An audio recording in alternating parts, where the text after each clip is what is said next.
अस्सलाम वालेकुम, this is sir Mohammad Hamza here. तो आज हम ये मार्च 2022 का एएस अकाउंट्स का एमसीक्यूज का पेपर सॉल्व करेंगे। तो इसका थ्रेशोल्ड तो 20 बना था, लेकिन एक्चुअली इतना डिफिकल्ट पेपर नहीं है। In my opinion the threshold should have been at least 23 और 24। हाँ, हर स्टूडेंट को अपनी स्ट्रेंथ्स और वीकनेसेस के हिसाब से 3 to 4 एमसीक्यूज हो सकते हैं ट्रिकी लगे, लेकिन चलेगा 3 to 4 या इवन 5 एमसीक्यूज भी आप गलत करते तो इस पेपर में ए ग्रेड लेना इतना मुश्किल नहीं था। और ये कॉम्प्रिहेंसिव पेपर है, आपके डिफरेंट एरियाज ऑफ सिलेबस को कवर करता है। तो अगर आप 10 जून पे जो एएसएमसीक्यूज का एग्जाम है उसके लिए प्रिपेयर करें तो ये पेपर आपकी प्रैक्टिस और प्रिपरेशन के लिए अच्छा डिसेंट पेपर है। तो चले अब हम इसको स्टार्ट करते हैं।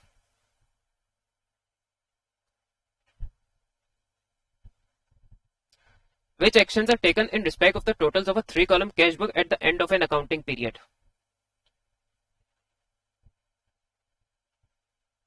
तो अब अगर आपने 3 कॉलम कैश बुक का आइडिया हो, फॉर्मेट का आपने ओ लेवल या आईटीसीएससी में पढ़ा हो या एएस में आपको बेसिक्स के टाइम बेसिक्स पढ़ाते हुए पढ़ाया गया हो, तो ये एमसीक्यू करना तो डिफिकल्ट नहीं है। अब कैश बुक में आपको कैश एंड हैंड और कैश एंड बैंक से हम साइमल्टेनियसली डील कर रहे होते हैं।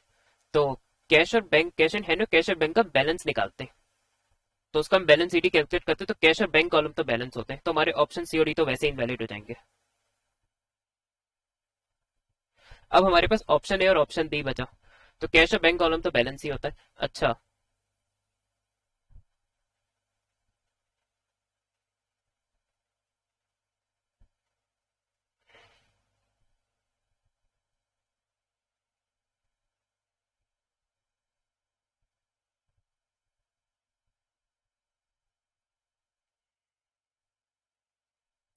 अब आपका कैश बुक पे क्या होता है कि आपका डेबिट साइड पे डिस्काउंट कॉलम अलाउड का कॉलम दिया हुआ था, आपका क्रेडिट साइड पे डिस्काउंट रिसीव का कॉलम दिया हुआ होता है। क्योंकि डिस्काउंट वाला एक्सपेंस है इसलिए वो डेबिट साइड पे, डिस्काउंट रिसीव इनकम इसलिए वो क्रेडिट साइड में आती है।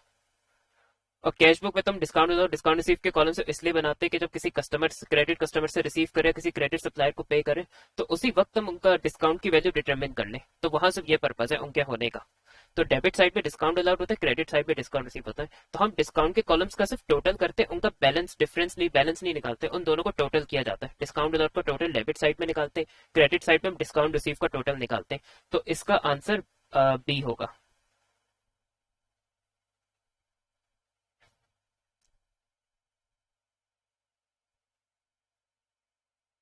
Which item is an example of capital expenditure? Cost of repairs capital expenditure नहीं होते, एक्सपेंस है।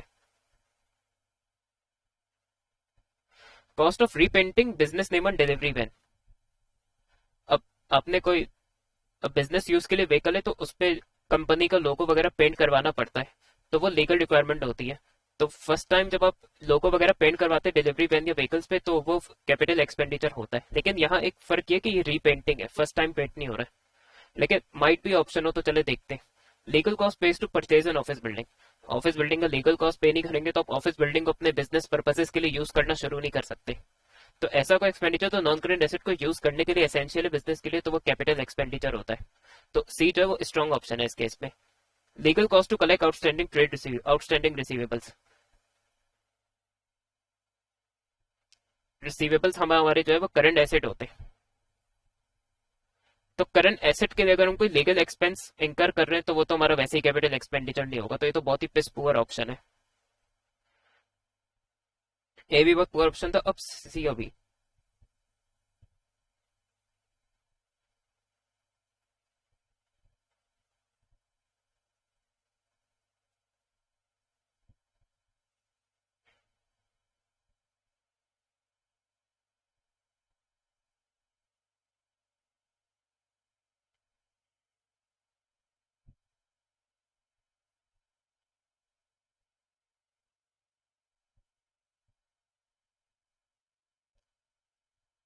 तो देखिए, फर्स्ट टाइम तो कराते तो मैंने एक्सप्लेन किया तो वो कैपिटल एक्सपेंडिचर होता है, लेकिन यहाँ रीपेंट हो रहा है। अब उससे बेटर ऑप्शन हमें जो है लीगल कॉस्ट है, तो लीगल कॉस्ट तो एसेंशियल होती है ज्यादा। तो इसका आंसर सी होगा।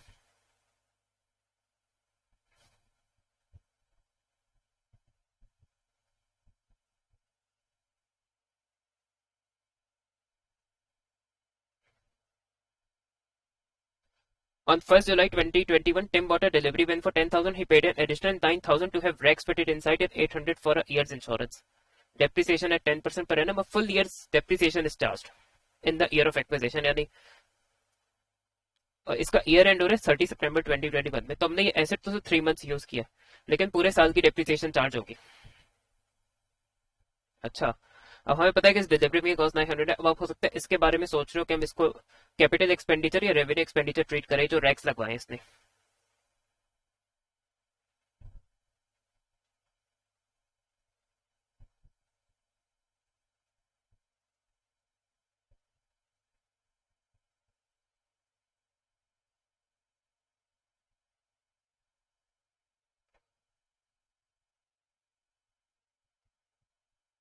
अब देखिए, अगर मैं अपनी डिलीवरी वैन पे एडिशनल रैक्स लगवा लेता हूँ तो उससे मेरी स्टोरेज कैपेसिटी बढ़ जाएगी डिलीवरी वैन की।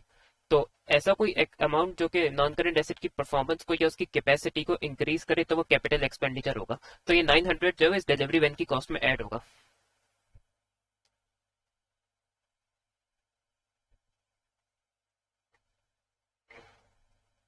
तो 10,000 और 900 ऐड करें तो ये 10,900 हो जाएगा। 10,000 प्लस 900 टोटल फॉर एक्सपेंसेस। अब उसने इंश्योरेंस भी पे किया, इंश्योरेंस एक्सपेंस होता है। तो डेप्रिसिएशन तो आपकी पूरे साल की लगेगी।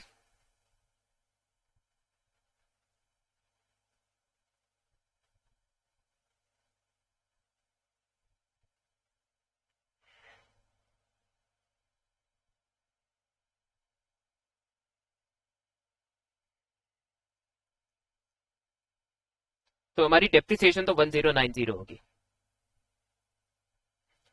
अब इंश्योरेंस का मसला है कि हमने 1 जुलाई को पूरे साल की फॉर ईयर इंश्योरेंस, हमने पूरे साल की इंश्योरेंस पे कर दी 1 जुलाई 2021 को, लेकिन हमारा ईयर तो एंड हो रहा है 30 सितंबर 2021 को।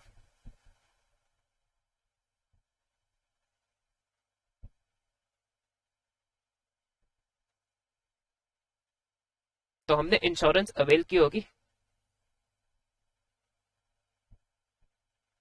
1 जुलाई 2021 से लेके 30 सितंबर 2021 तक। तो इसका ना जुलाई का सितंबर, इसका ना इंश्योरेंस हमने पूरे इस करंट ईयर में से 3 मंथ्स की यूज की होगी। तो इनकम स्टेटमेंट में से 3 मंथ्स का एक्सपेंस जाएगा। तो ये आसान है। 800 को डिवाइड बाय 12 करें, एक महीने का आ जाएगा। उसी को मल्टीप्लाई बाय 3 कर दें तो आपकी 3 महीने की अमाउंट आ जाएगी।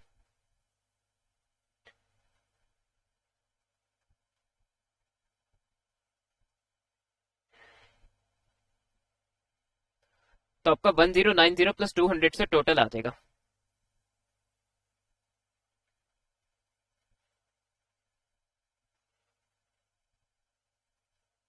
टोटल एक्सपेंस निकालना तो पूरे साल की डेप्रिसिएशन और 3 महीने के इंश्योरेंस को ऐड कर ले। तो ये 1290 हो जाएगा। तो इसका आंसर ए होगा।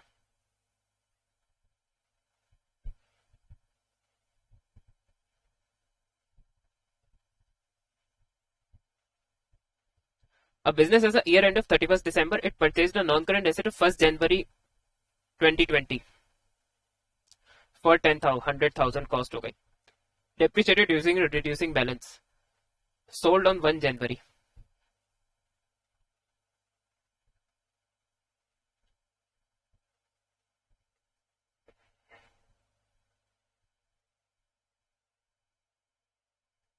तो इसका मतलब मैंने एसेट को 2020 और 2021 2 साल यूज किया, क्योंकि अपने 1 जनवरी को फॉरेन बेच दिया। तो उसका मतलब 2 साल की इस पे डेप्रिसिएशन लगेगी, क्योंकि उसके बगैर हमारी नेटबुक वैल्यू नहीं आएगी। नेटबुक वैल्यू नहीं आएगी तो हम गेन या लॉस एंड डिस्पोजल नहीं निकाल सकते।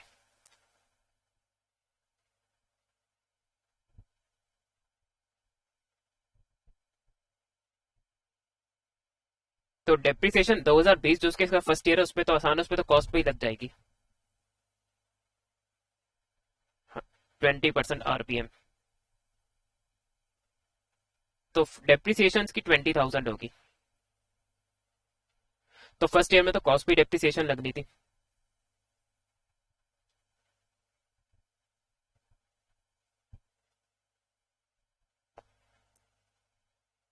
लेकिन हम एट द एंड ऑफ 2020 की नेटबुक वैल्यू निकाल देंगे, क्योंकि फिर उस पे ही हम 2021 पे डेप्रिसिएशन चार्ज करेंगे।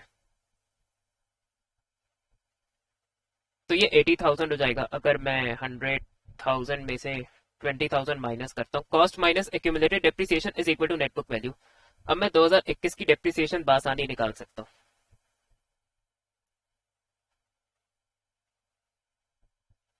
80,000 पे 20% अप्लाई कर दे। तो ये हो गया 16,000। तो हमारी एक्यूमुलेटेड डेप्रिसिएशन तो 36,000 हो जाएगी।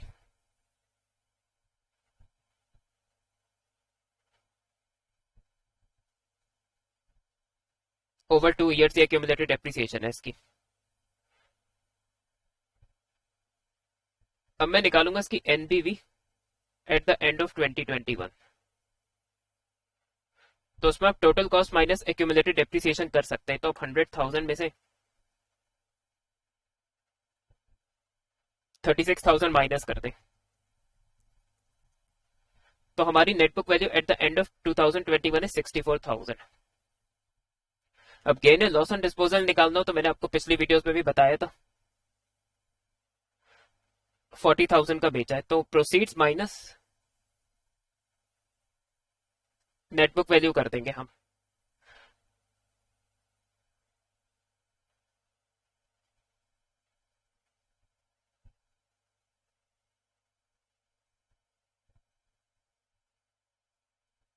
तो जब भी देखिए आपके प्रोसीड्स अगर नेटबुक वैल्यू से कम है तो हमें लॉस ऑन डिस्पोजल होगा, क्योंकि उसके हमारे बुक्स में वैल्यू 64,000 ज्यादा थी, लेकिन वो मार्केट में सिर्फ 40,000 का बिका, तो ऑब्वियसली हमें इसको एसेट को बेचने में नुकसान हुआ है। तो 24,000 का लॉस है। तो इसका आंसर बी हो जाएगा।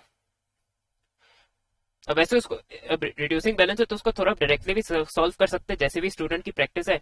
मैंने उस तरह से समझाया जिस तरह से मेजोरिटी स्टूडेंट्स को समझ आ जाए, वो मेथड जो मेजोरिटी को एक्सेसिबल हो।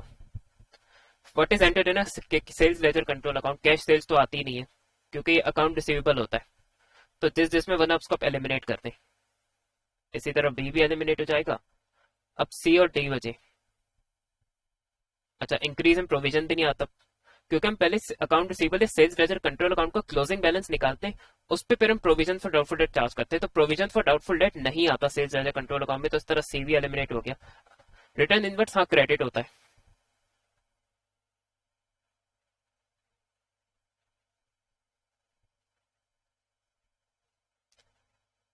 सेल्स लेजर कंट्रोल अकाउंट में रिटर्न इनवर्स क्रेडिट होता है, तो इसका आंसर डी होगा।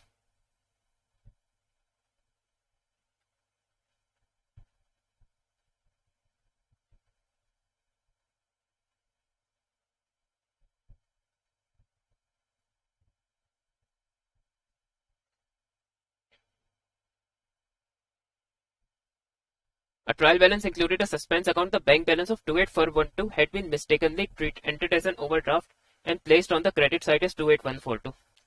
तो एक तो हमने पॉजिटिव बैंक बैलेंस को ओवरड्राफ्ट ले दिया और उसको भी फिर अंडरस्टेट कर दिया, हमने गलत ले लिया क्रेडिट साइड में अमाउंट, और डेबिट साइड अंडरस्टेटेड है 450 से। तो which entry in the suspense account will correct these errors. तो अब उसने दोनों ही डेबिट और क्रेडिट के ऑप्शंस दिए, तो उसका दोनों एरर्स की करेक्शन में या तो सस्पेंस अकाउंट डेबिट होगा या वो क्रेडिट होगा, तो ये हम फाइंड आउट करते हैं।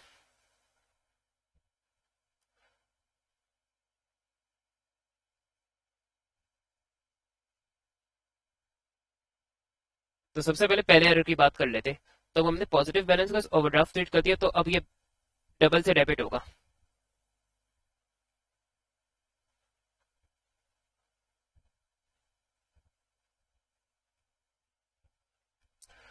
तो आप 28142 को 2 से करा दे तो 56284 आ जाएगा।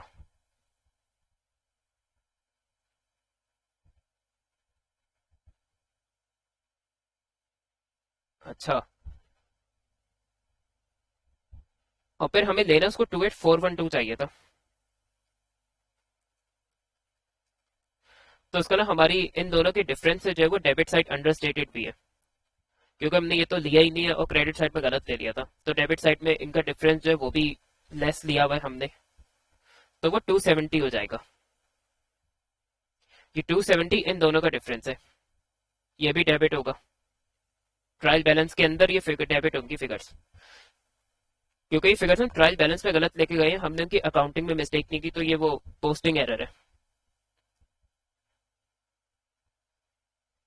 तो सस्पेंस हमारा क्रेडिट हो जाएगा। तो 56284 प्लस 270, तो 56554। ये तो आसान है कि हम डेबिट साइड में 450 लेंगे तो सस्पेंस पे क्रेडिट करना पड़ेगा, क्योंकि सिर्फ डेबिट साइड में एरर है। तो सस्पेंस क्रेडिट होगा, तो अब हम सस्पेंस अकाउंट बना के देख लेते। तो इसकी वजह से भी सस्पेंस क्रेडिट हो रहा है और इसकी वजह से भी सस्पेंस क्रेडिट होगा। तो अब अगर 565554 में 450 ऐड करा दे तो 57004 आ जाएगा। तो क्रेडिट 57004 इसका आंसर होगा। ये वो एमसीक्यू जो हो सकता है स्टूडेंट्स को ट्रिकी लगे, लेकिन अगर आप ये नहीं, अगर हो जाए तो अच्छी बात है, नहीं भी कर पाते तो बहुत सारे एमसीक्यूज है जिससे आप अच्छा स्कोर कर सकते हैं इस पेपर में।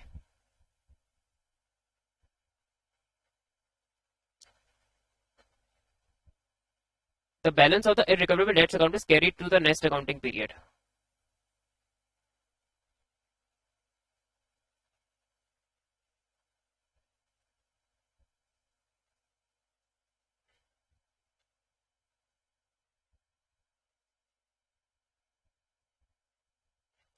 तो देखिए इररिकवरेबल डेट का जो बैलेंस है वो इनकम स्टेटमेंट में ट्रांसफर कर दिया जाता है, नेक्स्ट अकाउंटिंग पीरियड में ट्रांसफर नहीं होता। जितना एक पर्टिकुलर ईयर में इररिकवरेबल डेट का अमाउंट होता है अकाउंट के अंदर, वो हम पूरा इनकम स्टेटमेंट में एक्सपेंस ट्रांसफर कर देते हैं। तो ये तो गलत है। The balance of the irrecoverable is treated as an expense, तो जो मैंने कहा वो ऑप्शन बी में था, तो ऑप्शन बी स्ट्रॉन्ग आंसर हो सकता है। लेकिन हम इस टाइप के एमसीक्यू में बेटर ऑफ है कि आप सारे ऑप्शन चेक करें आंसर फाइनल करने से पहले। The balance on provision for doubtful debt account is calculated before the deduction, ये भी गलत है।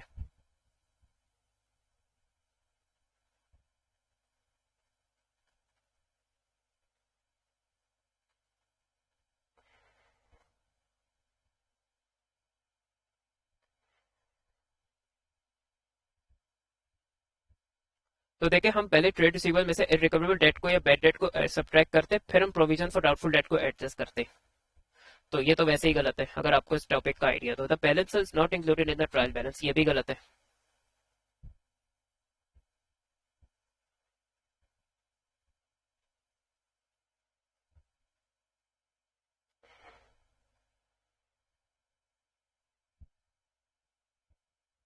तो देखिए जो उसका ओपनिंग बैलेंस है वो आता है ट्रायल बैलेंस में प्रोविजन फॉर डाउटफुल डेट का, तो ये भी गलत प्रूव हो गया। तो इसका सही आंसर बी है, क्योंकि बी ही इसमें सही स्टेटमेंट है।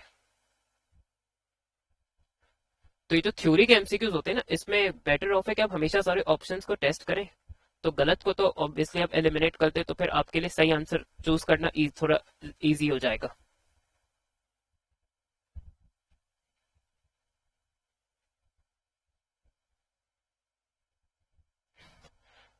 अच्छा, हमारा ईयर एंड हो रहा है 31 दिसंबर को, और ये सभी पता चल रहा है कि amount to be included in the income statement for general expenses for the year ended 31 December 2021। तो और ये पे किया तो उसका ये जनरल एक्सपेंसेस ऑब्वियसली एक्सपेंस है, तो उसके आपको एरियर्स और एडवांस दे। तो देखिए एरियर्स जो है वो एक्रूड होता है। इवन रियल लाइफ में बोलते हैं कि हमारा फलाना एक्सपेंस एरियर है, तो इसका मतलब वो अनपेड होता है। और कोई एक्सपेंस हम एडवांस में पे करते तो वो ऑब्वियसली प्रीपेड कहलाता है।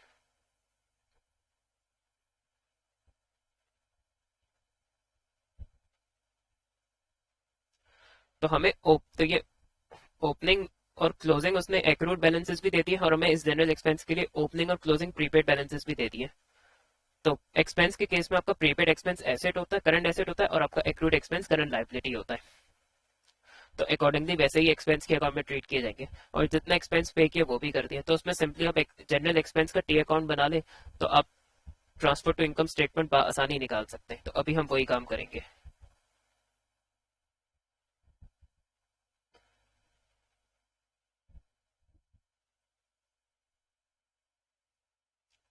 तो देखो जो प्रीपेड एक्सपेंसेस हमारे करंट एसेट होते हैं, तो एडवांस वाले हम, तो ये इसके यहाँ डेबिट बैलेंसेस होंगे 240, 120।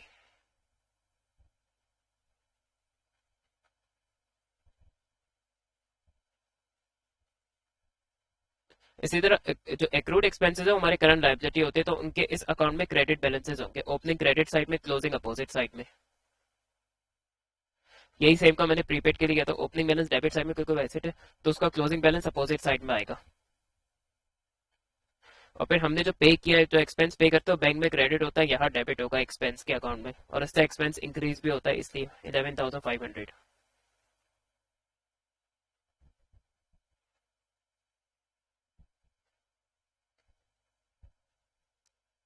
तो अब हम यहाँ डिफरेंस से आसानी से इनकम स्टेटमेंट के अमाउंट निकाल सकते हैं।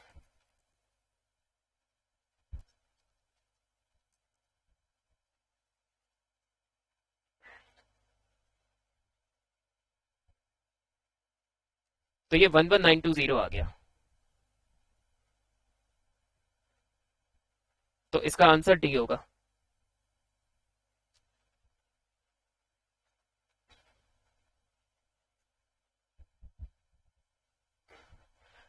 When would the year end value of inventory need to be adjusted? तो क्लोजिंग इन्वेंट्री में कब एडजस्टमेंट करनी पड़ सकती है, उसमें कोई गलती हुई होगी।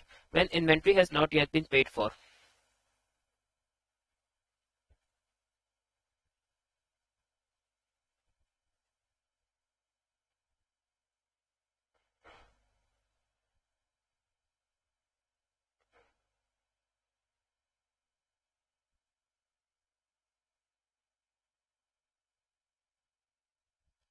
तो देखिए इन्वेंट्री का हम उसके लिए अगर हमने उसके लिए पेमेंट नहीं भी की है, लेकिन हमें गुड्स के लिए हमने ऑर्डर कर दिया, तो और इन्वेंट्री हमारे बिजनेस को रिसीव भी हो गई, तो इन्वेंट्री की एडजस्टमेंट हमारे बुक्स में कर दी जाती है। पे करने का हम वेट नहीं करते। पे कर दिया तो अच्छी बात है, पे नहीं भी किया तो भी हम एडजस्ट करेंगे इन्वेंट्री को अपनी बुक्स में। तो इसकी वजह से दोबारा में एडजस्टमेंट करने की जरूरत थी, जब उसे ऑर्डर करके रिसीव हो गई होगी तो इन्वेंट्री उसने एडजस्ट कर दी होगी। तो पेमेंट अगर सब हमने नहीं की तो उसकी वजह से इन्वेंट्री में कोई चेंज नहीं करेंगे। When selling prices fallen below cost.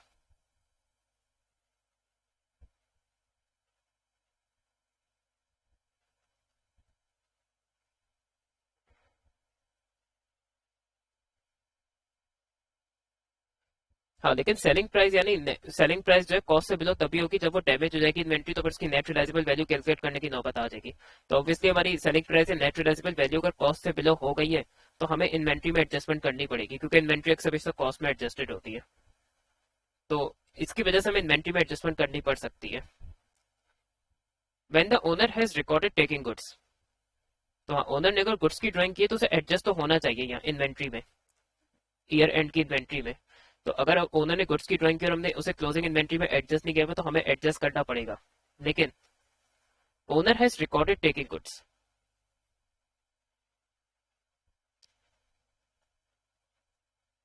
तो रिकॉर्डेड का मतलब है कि वो ऑलरेडी बुक्स में एडजस्टेड है। हाँ, अगर ये नॉट रिकॉर्डेड होता तो फिर हम एडजस्ट करते इसको। तो जिस जिस पे बना उसको तो आप स्ट्रेट अवे एलिमिनेट करते। टू भी हमारा प्रूवन है कि नहीं होगा, टू तो होगा, तो बी और सी तो हम कंसिडरेशन में रखेंगे। थ्री हम प्रूव कर चुके हैं कि वो गलत है, तो हमारा इसका आंसर सिर्फ सी होगा, क्योंकि इस पे करेक्ट स्टेटमेंट सिर्फ टू है। सिर्फ टू की वजह से यहाँ इन्वेंट्री एडजस्ट होने की नौबत आएगी।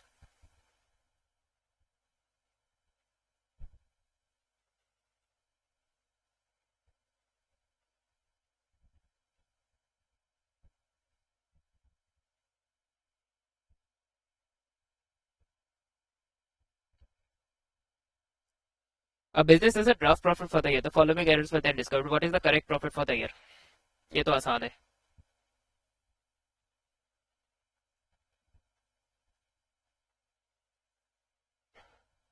तो डेप्रिसिएशन चार्ज जो इसका ना इनकम स्टेटमेंट में 25,000 लिया था, फिगर शुड हैव बीन 40,000। इसका ना डेप्रिसिएशन 15,000 सेंटर स्टेटेड है। तो जब हम डेप्रिसिएशन को इंक्रीज करेंगे तो एक्सपेंस इंक्रीज होगा, एक्सपेंस डिक्रीज होगा तो प्रॉफिट डिक्रीज होगा। Closing inventory was under valued bye 10,000।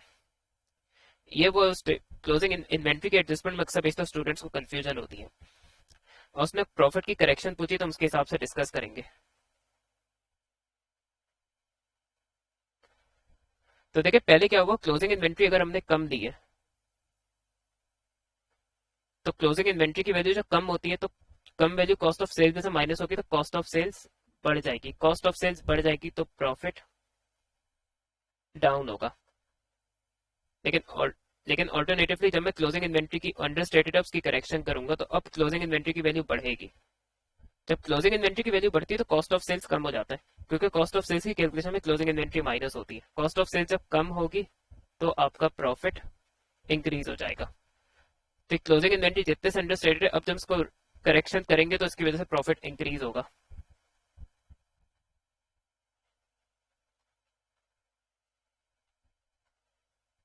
तो आपका करेक्टेड प्रॉफिट आ जाएगा। 15,000 में से माइनस कराते, 10,000 ऐड कराते तो 245,000। तो इसका आंसर बी हो जाएगा।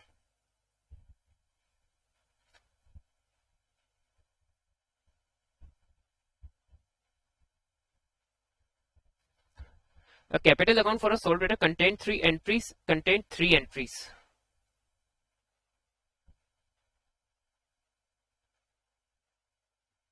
Contained three entries. In addition to the opening and closing balances. तो देखिए कैपिटल अकाउंट के अंदर हमेशा ओपनिंग और क्लोजिंग बैलेंसेस तो क्रेडिट ही होते, अनलेस डिसोल्यूशन का केस हो पार्टनरशिप की या इवन सोल ट्रेडर का भी। तो कह रहे इनके अलावा three entry in addition to opening closing balances three entries है। तो वो पूछ रहे कि थ्री एंट्रीज क्या रिप्रेजेंट करती है। तो वो ये पूछ रहे कि जो थ्री एंट्रीज है कौन सी डेबिट साइड में आनी चाहिए, कौन सी क्रेडिट साइड में आनी चाहिए।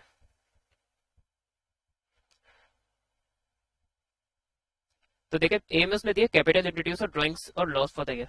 तो देखिए कैपिटल इंट्रोड्यूस आपके कैपिटल को इंक्रीज करता है, तो जो चीज कैपिटल को इंक्रीज करती है वो क्रेडिट की जाती है। तो ये तो यही इनवैलिड हो गया, क्योंकि कैपिटल इंट्रोड्यूस को क्रेडिट होना चाहिए था।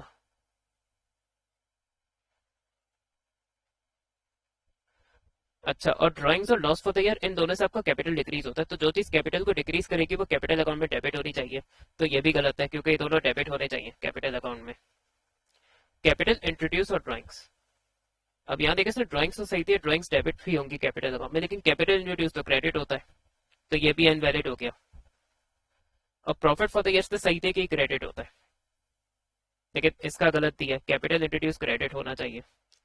अच्छा, अब सी में देखिए ड्राइंग्स और लॉस फॉर द ईयर, हाँ ये दोनों कैपिटल को डिक्रीज करेंगे तो ये डेबिट ही होनी चाहिए, और कैपिटल इंट्रोड्यूस हमारे कैपिटल को इंक्रीज करता है तो ये कैपिटल में क्रेडिट होना चाहिए, तो ये इसने सही किया, तो ये स्ट्रॉन्ग ऑप्शन है। लेकिन हम एहतियातन डी को भी देख लेंगे। ये profit for the year debit side में होने से ही गलत प्रूफ हो रहा है, क्योंकि profit for the year capital को इंक्रीज करता है तो वो क्रेडिट होना चाहिए। प्रॉफिट फॉर द ईयर जो है वो क्रेडिट होना चाहिए। कैपिटल इंट्रोड्यूस इसने सही दिया कि क्रेडिट होगा, लेकिन ड्राइंग्स का गलत है, क्योंकि ड्राइंग्स जो है वो डेबिट होनी चाहिए, क्योंकि वो कैपिटल को डिक्रीज करती है। तो जो सही आंसर है वो ऑप्शन सी है।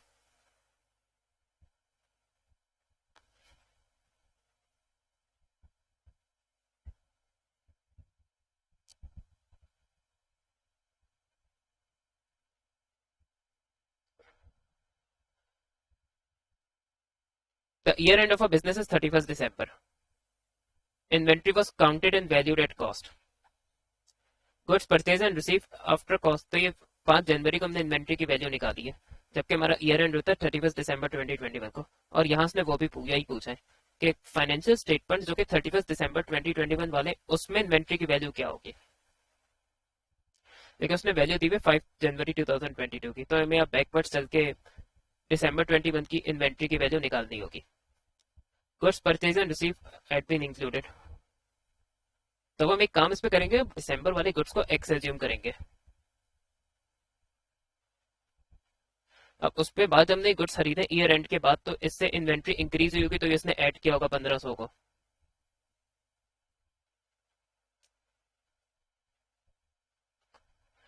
अच्छा,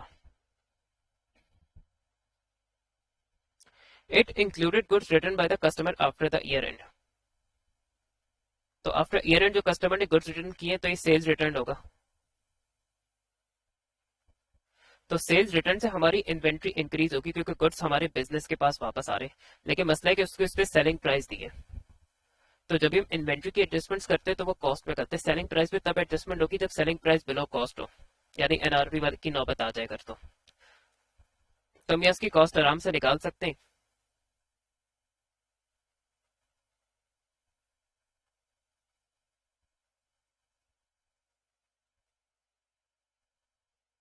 कॉस्ट एज्यूम कर लेते हैं, इसकी एक्स है, मार्कअप जब आपका कॉस्ट पे प्रॉफिट की परसेंटेज अप्लाई होती है, तो एक्स प्लस हमने इस एक्स पे ही 0.25 लगाया होगा, तो 0.25 ऑफ एक्स हो जाएगा। तो हमारी ये सेलिंग प्राइस 900 है। तो जिस वेरिएबल के साथ कोई नंबर नहीं होता उसके साथ हम 1 एज्यूम करते तो 1.25 एक्स हो जाएगा।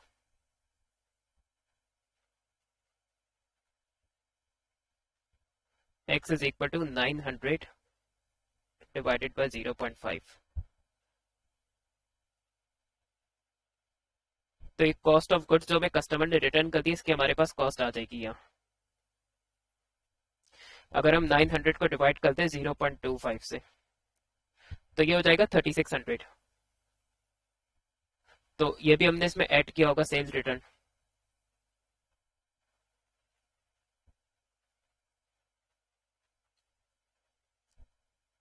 अब अगर some goods included in the inventory were damaged, they can be sold for repairs after costing 100। Goods included in the inventory, तो हो सकता है आप लोग ये सोच रहे हो कि ये गुड्स जो डैमेज हुए हैं, ये इन नए वाले गुड्स में डैमेज आया है या जो दिसंबर 21 की इन्वेंट्री थी उसके उसमें से कुछ डैमेज हुए। तो देखिए जो हमने अभी ईयर एंड के बाद जो गुड्स खरीदे ना, अगर इसमें से कोई कुछ डैमेज हो रहा था तो वो क्लियर कहता some goods included in goods purchase after the year end were damaged. लेकिन उसने ये नहीं लिखा इंक्लूडेड इन्वेंट्री, इसका जो 31 दिसंबर 2021 को जो हमारे पास गुड्स थे इन्वेंट्री में गुड्स थे ना, वो कुछ अब डैमेज हो गए हैं। तो इसका जो गुड्स डैमेज हुई है इसमें से नहीं है, ये इस तरह समझना था इन द इन्वेंट्री से, और ये गुड्स तो हमने ईयर एंड के बाद परचेज किए तो इन्वेंट्री के नहीं होंगे। इसमें से अगर गुड्स डैमेज हुए तो वो क्लियर बताता।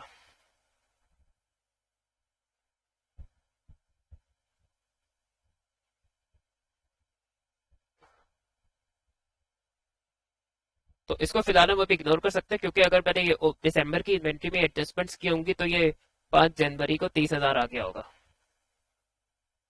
तो 30,000 में अगर मैं 3,600 रिवर्स में माइनस करूँ, 1500 माइनस करूँ, तो 31 दिसंबर की वैल्यू आ जाएगी।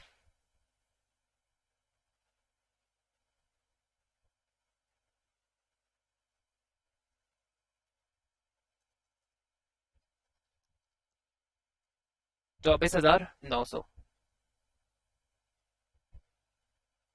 लेकिन ये भी हमारा फाइनल आंसर नहीं है, और ये आप देखेगा ही दिया हुआ भी नहीं है।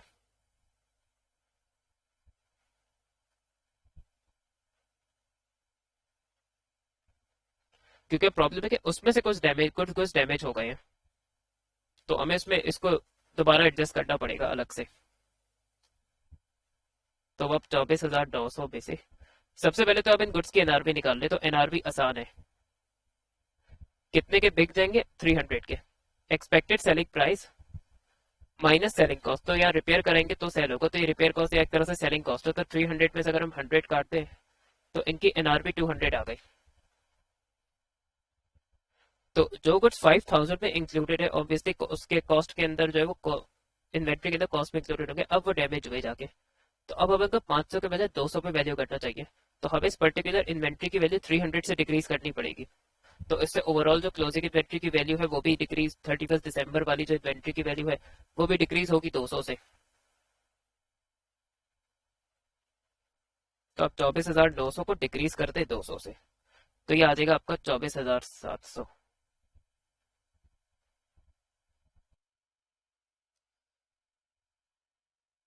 तो सॉरी स्टूडेंट, मुझसे एक माइनर एरर हो गया था, मैंने इसको 0.25 ले लिया जबकि 1.25 है। तो 900 को हम यहाँ डिवाइड करेंगे 1.25 से, तो ये जो हमारे कॉस्ट ऑफ गुड्स रिटर्न है, ये अगर हम 900 को 1.25 से डिवाइड करें तो ये एक्चुअली 720 आएगा, और यहाँ मुझे 3600 के वजह 720 रखना चाहिए था।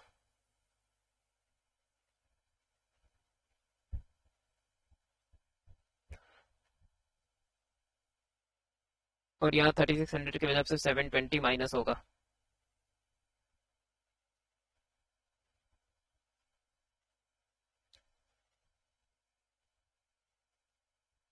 ये वैल्यू भी मुझे चेंज करनी पड़ेगी। तो 30,000 माइनस 720 माइनस 1500, रिवर्स में चलेंगे तो 27780 आएगा। अब आप देखिए ये तो आंसर ही नहीं है। तो अब इस 27780 में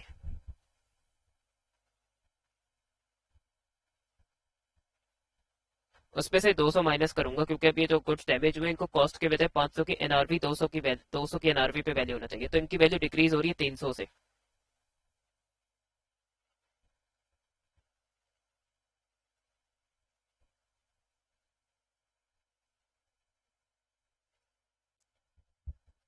तो 27780 माइनस 300 होगा, तो 27480 मेरा आंसर आ जाएगा। तो इसका आंसर ए होगा। तो in my opinion this is the hardest MCQ in this paper. तो अगर ये आपसे अच्छा हो जा सही हो जाता है तो बहुत अच्छी बात है, वरना अगर ये गलत भी जाता तो मसला नहीं, आपके बाकी एमसीक्यू सही होने चाहिए, क्योंकि बाकी एमसीक्यूज में अगर आपने प्रैक्टिस सही की तो आप स्कोर अच्छा कर सकते थे।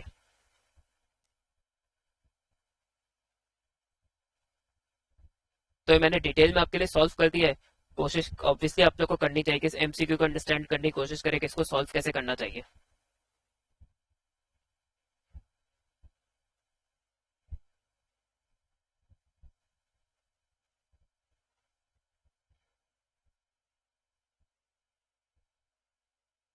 अब जो है वो ज्यादातर इस पे बहुत इंटरेस्टिंग एमसीक्यूज होंगे, तो अब हम इनको सॉल्व करते हैं।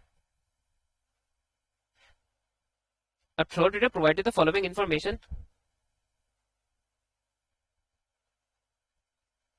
फॉर द ईयर एंडेड 31 दिसंबर। सही है। Non current assets increase by, current assets increase by, current liabilities increase by, capital introduce during the drawing for, वो पूछ रहा है कि प्रॉफिट फॉर द ईयर क्या है 31 दिसंबर का। तो यूजुअली ये एमसीक्यू इस तरह आता है कि opening capital plus profit for the year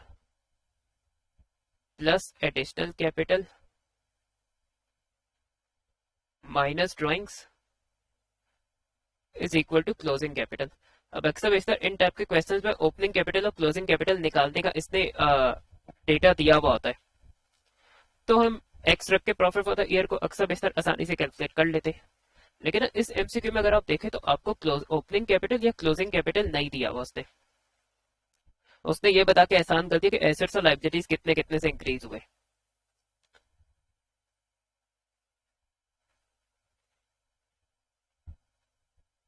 तो इसको आप दो तरह से समझ सकते हैं।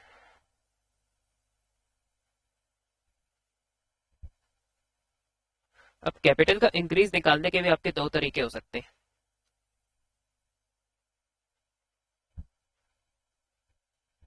एसेट्स के इंक्रीज और लायबिलिटीज के इंक्रीज को एडजस्ट कर दें।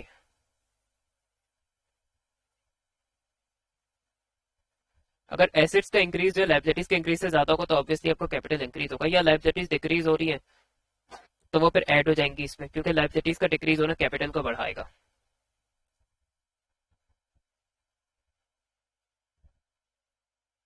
और ऑल्टरनेटिवली आप लोग कैपिटल इंक्रीज को इस तरह भी समझ सकते हैं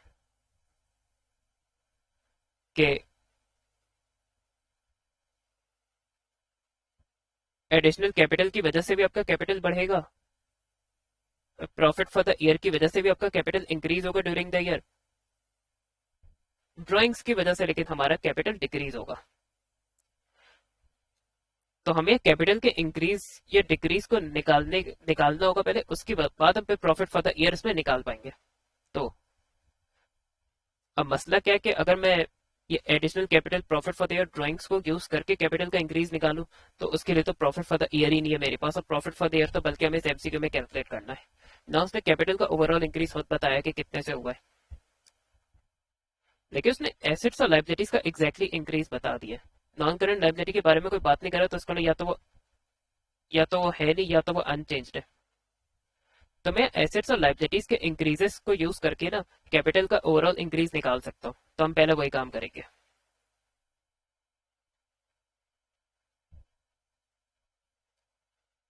तो 25,000, क्योंकि asset non current asset increase हुए कैपिटल इंक्रीज होगा, करंट एसेट इंक्रीज हुए तो कैपिटल इंक्रीज होगा, लायबिलिटी के लेकिन इंक्रीज होने से कैपिटल डिक्रीज होगा।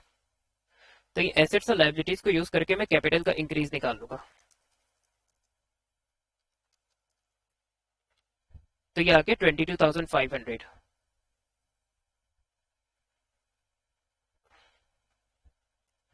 अब इस कैपिटल के इंक्रीज को मैं यहाँ यूज कर सकता हूँ।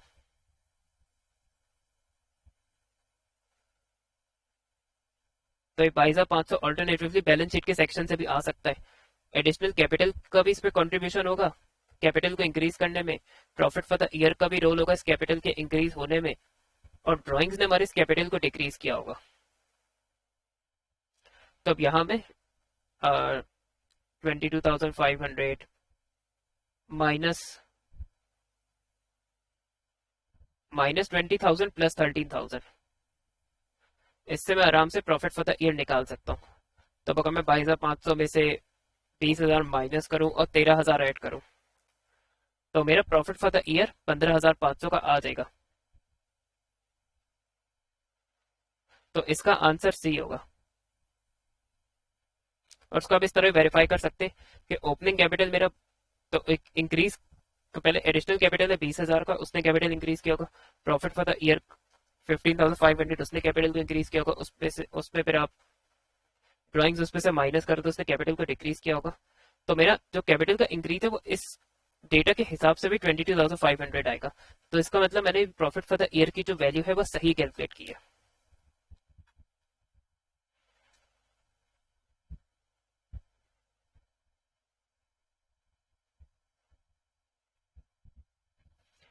Which rule does not apply. तो हमें पार्टनरशिप एग्रीमेंट के एब्सेंस होती है तो कुछ रूल्स अप्लाई होते हैं पार्टनरशिप में, तो हमें वो वाला ढूंढना है जो नहीं अप्लाई होता। इंटरेस्ट हम पार्टनर जोन चाहते 6% पर एनम, ये हो सकता है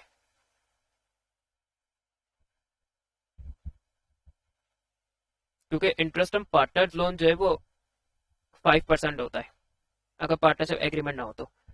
इंटरेस्ट ऑन कैपिटल चार्ज नहीं होता, ये तो अप्लाई होता है।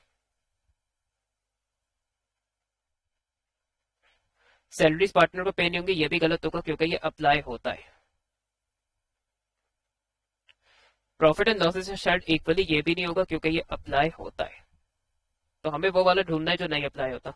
तो ये गलत स्टेटमेंट है, तो ऑब्वियसली इंटरेस्ट ऑन लोन इसमें गलत बता रहे, पार्टनर के इंटरेस्ट ऑन पार्टनर का लोन गलत बता रहे, तो ये आंसर होगा इसका। तो हमें इसमें गलत आंसर को बताना था, तो ए आंसर होगा।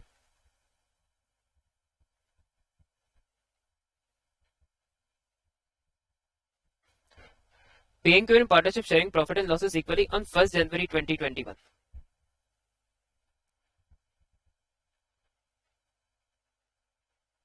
On 1st January 2021, the partnership had net assets.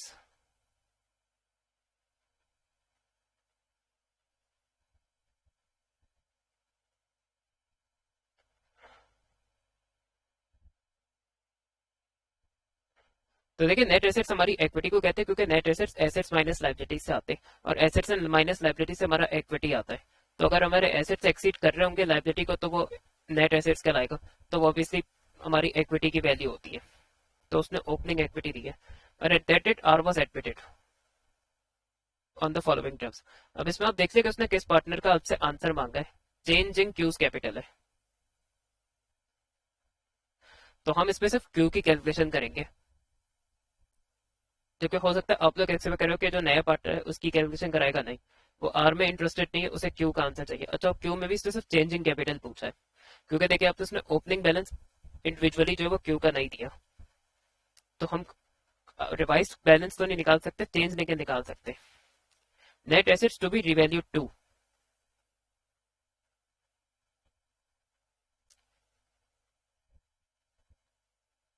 तो इसका ना जो 410,000 के हमारे एसेट्स थे और उन नेट एसेट्स को हम 480,000 वैल्यू करें, तो इसका ना हम अपने नेट एसेट्स को अपवर्ड रिवैल्यू करें, तो ये हमारा रिवैल्यूएशन गेन होगा।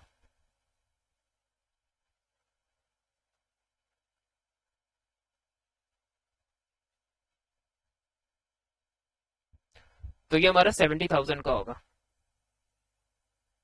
और ये मैं लाया हूँ 480 माइनस 410 से।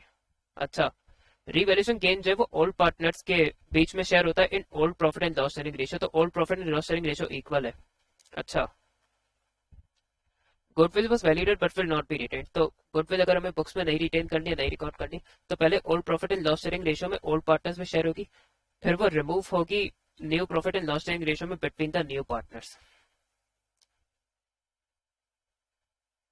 तो रिवैल्यूएशन गेन तो ओल्ड पार्टनर्स में old profit and loss sharing ratio में शेयर होता है, तो क्यू को 35,000 मिल जाएंगे रिवैल्यूएशन गेन के, क्योंकि 70,000 डिवाइड बाय 2 करे तो आपका 35,000 आएगा।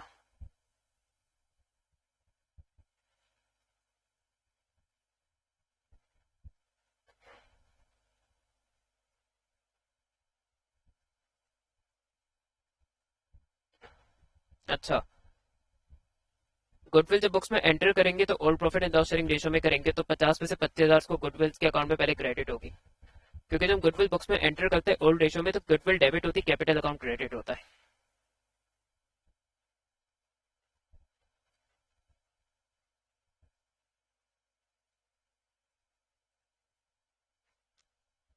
अच्छा, फिर गुडविल क्योंकि रिकॉर्ड नहीं करनी तो बुक्स में रिमूव भी होगी, तो गुडविल रिमूव होगी तो गुडविल इटसेल्फ क्रेडिट होती है, और कैपिटल अकाउंट डेबिट होगा, क्योंकि गुडविल डिक्रीज होने से, गुडविल को रिमूव करने से पार्टनर्स को कैपिटल डिक्रीज होगा।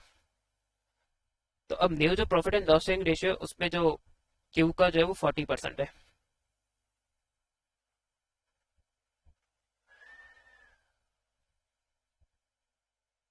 तो अगर हम गुडविल को 40% निकाल ले तो हमें क्यू का नया शेयर ऑफ गुडविल मिल जाएगा जो कि 20,000 है।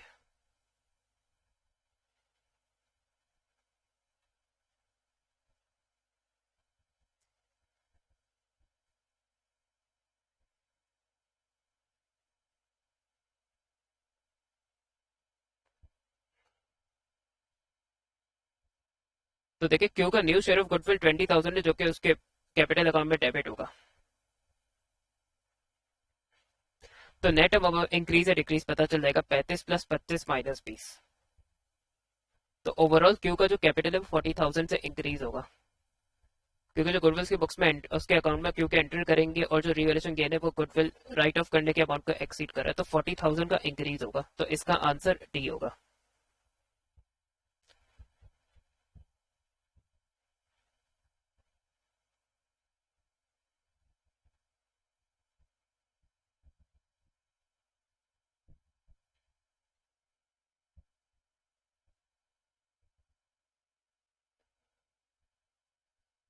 X and Y partnership sharing profit and losses equally. Partners are charged 2% interest on their drawings.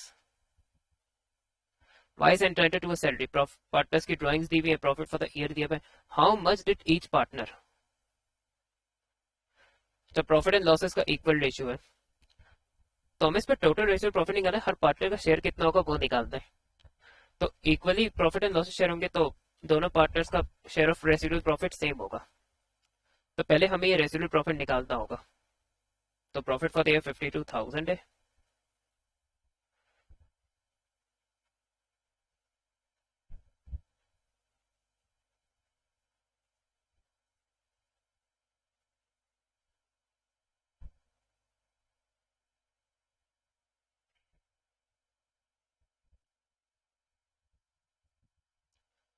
तो इंटरेस्ट ऑन ड्राइंग से हम निकाल सकते हैं, बस उसका रेट दिया हुआ है, दोनों की ड्राइंग्स दी हुई है। तो अगर मैं 12,000 का 2% निकालूं तो एक्स की इंटरेस्ट ऑन ड्राइंग 240 हो जाएगा। इसी तरह मैं 8,000 का 2% निकालूं तो वाई का इंटरेस्ट ऑन ड्राइंग 160 हो जाएगा। टोटल इंटरेस्ट ऑन ड्राइंग की फिगर 400 होगी। अच्छा, इंटरेस्ट ऑन ड्राइंग हम प्रॉफिट में इसलिए ऐड करते हैं क्योंकि interest on drawing business receive करता है पार्टनर से, क्योंकि पार्टनर से पेनल्टी चार्ज की जाती है, तो उससे बिजनेस का प्रॉफिट इंक्रीज होता है, तो इसलिए इंटरेस्ट ऑन ड्राइंग ऐड होगा।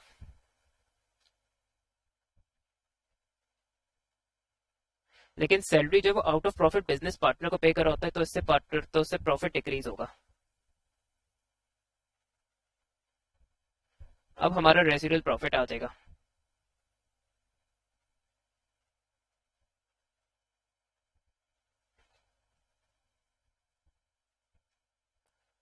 तो 52,000 प्लस 400 माइनस 10,000, तो 42,400 रेसिडुअल प्रॉफिट है। इक्वल रेशियो तो 42,000, दो पार्टनर है तो आप डिवाइड बाय 2 कर दें इसको, तो आपको एक पार्टनर का शेयर ऑफ रेसिडुअल प्रॉफिट पता चल जाएगा, 21,200। तो इसका आंसर डी होगा।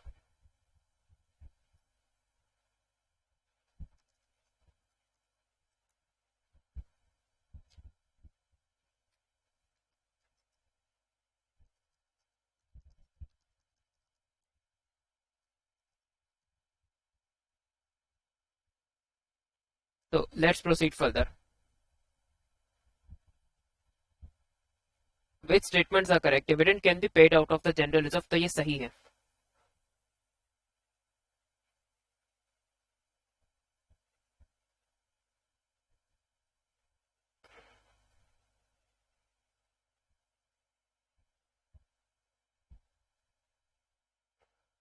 तो अगर हमारी रिटेन अर्निंग सफिशिएंट नहीं तो फिर हम डिविडेंड जनरल रिजर्व से भी दे सकते हैं। और बात का जनरल रिजर्व इसलिए भी क्रिएट किया जाता है आउट ऑफ प्रॉफिट की कंपनी फ्यूचर ईयर्स में डिविडेंड दे सके, तो डिविडेंड हाँ पे किए जा सकते हैं क्योंकि जनरल रिजर्व भी प्रॉफिट से बनता है। और डिविडेंड क्योंकि एप्रोप्रिएशन ऑफ प्रॉफिट होती है।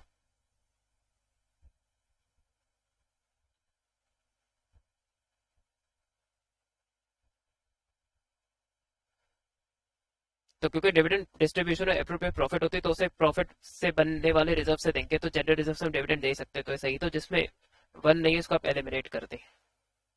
Rights issue can be made from the share premium account. नहीं, ये गलत स्टेटमेंट है, तो जिसमें टू है आप उसे निकाल दें।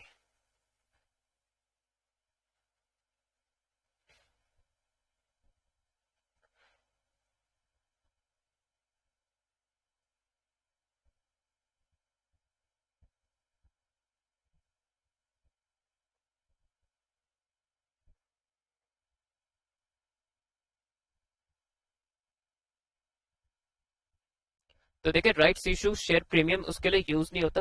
राइट्स इशू कंपनी करती है, तो उसकी वजह से तो शेयर प्रीमियम क्रिएट हो सकता है अगर शेयर प्रीमियम पे इशू हो रहा है। तो राइट्स इशू की, अगर राइट्स इशू पार पे हो रहा है तो उसकी वजह से शेयर प्रीमियम पे कोई इफेक्ट नहीं होगा। तो या तो राइट्स इशू का शेयर प्रीमियम पे कोई इफेक्ट नहीं होगा, या अगर पार पे या प्रीमियम पे शेयर इशू हो रहे हैं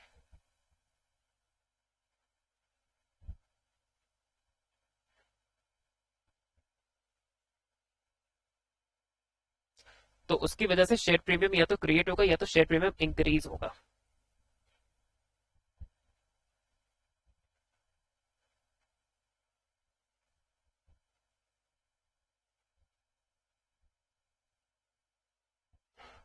और शेयर प्रीमियम पे राइट्स इशू को कोई इफेक्ट होगा ही नहीं अगर हम राइट्स इशू जो है वो पार पे कर रहे हैं। तो इसलिए टू जो है वो इनकरेक्ट स्टेटमेंट है। जनरल रिजर्व रिटेन अर्निंग से क्रिएट होता है। तो इसका आंसर बी होगा, क्योंकि 1 और 3 हमारे करेक्ट स्टेटमेंट्स हैं इसमें।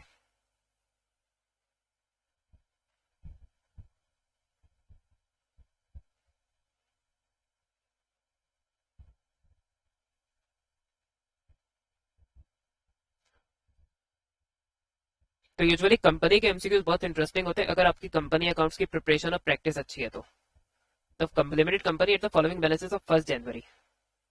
और अगर हमारा ईयर एंड हो रहा है 31 दिसंबर 2021 को, तो इसका मतलब ये ओपनिंग बैलेंसेस है। प्रॉफिट फॉर द ईयर उसने दे दिया है। The revaluation reserve, which was created 2 years ago from a revaluation of a property. The same property was revalued on 31st December 2021 with a revaluation loss.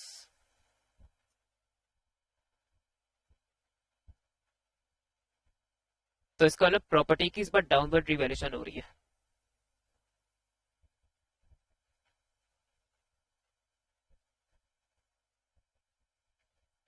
Interim dividend pay किया, dividend proposed है। Current year में dividend proposed है, ये adjust नहीं होता।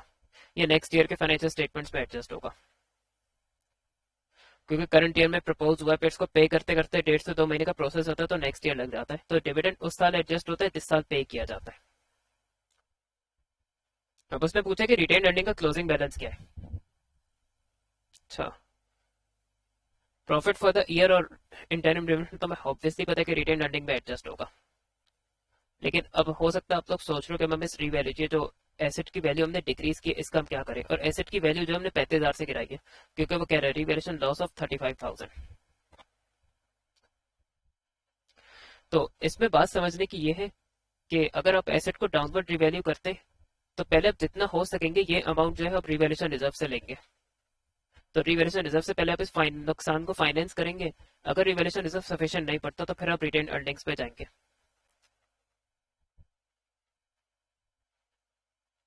और अब यह मसला है कि प्रॉफिट फॉर द ईयर दे दिया, इसका मतलब इनकम स्टेटमेंट बन चुकी है।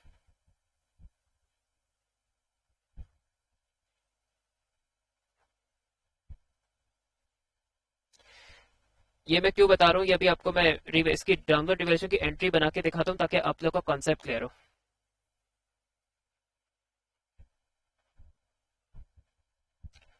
तो देखिए, हमारी प्रॉपर्टी तो ऑब्वियसली क्रेडिट होगी 35,000 से, तो प्रॉपर्टी में तो हमें ज्यादा सोचने की जरूरत नहीं है। और वैल्यू गिरा रहे 35,000 से, लेकिन हमारे शेयर रिवैल्यूएशन रिजर्व पे से 20,000 है। तो पहले हम जितना हो सकेंगे इस नुकसान को हम रिवैल्यूएशन रिजर्व से फाइनेंस करेंगे। तो इसकी वजह से ऑब्वियसली हमारा रिवैल्यूएशन रिजर्व डिक्रीज होगा, तो रिवैल्यूएशन रिजर्व डेबिट होगा। फिर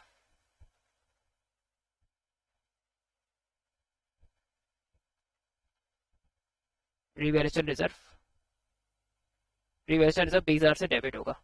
अब जो हमारा 15,000 का बचा हुआ लेकिन नुकसान है वो कहाँ से लेंगे। तो अब अगर इनकम स्टेटमेंट बन गई क्योंकि प्रॉफिट फॉर द ईयर दिया, तो ये नुकसान हम रिटेन अर्निंग से फाइनेंस रिटेन अर्निंग से लेंगे, क्योंकि ये बचा हुआ नुकसान हम प्रॉफिट से फाइनेंस करते हैं, और प्रॉफिट जो है कंपनी के रिटेन अर्निंग पे होते हैं, क्योंकि अब इनकम स्टेटमेंट बना चुका है। तो रिटेन अर्निंग डेबिट हो जाएगा 15,000 से। अच्छा, सपोज करें भी इसने इनकम स्टेटमेंट नहीं प्रिपेयर की होती, फिर वो आपको बोल रहा होता कि रिवेल्यूशन लॉस है, तो फिर हम ये बचे हुए 15,000 income statement based expense charge कराते।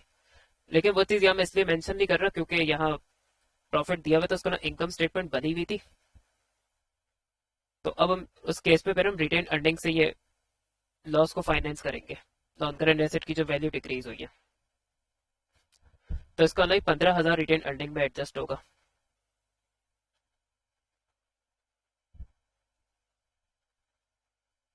ये मैं लिख भी देता हूँ चले आप लोगों के लिए।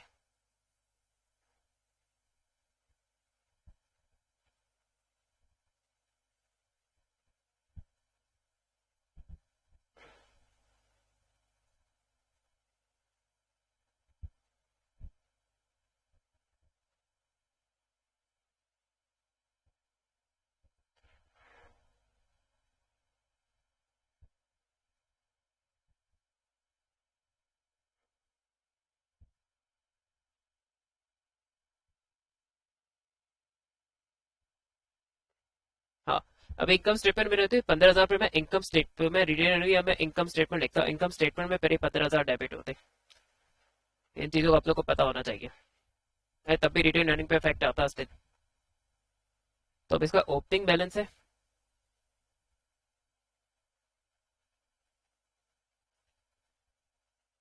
142,000। प्रॉफिट फॉर द ईयर से रिटेन अर्निंग इंक्रीज होता है, तो ये ऐड हो जाएगा।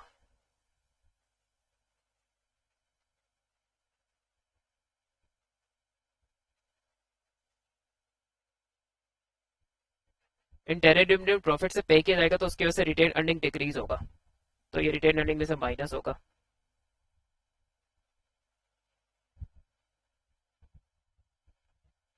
और फिर हम कुछ यहाँ से रिवेल्यूशन लॉस भी लेंगे 15,000 का।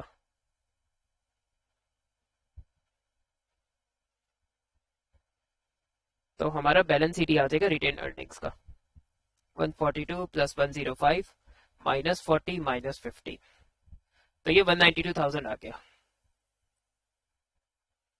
तो इसका आंसर डी होगा।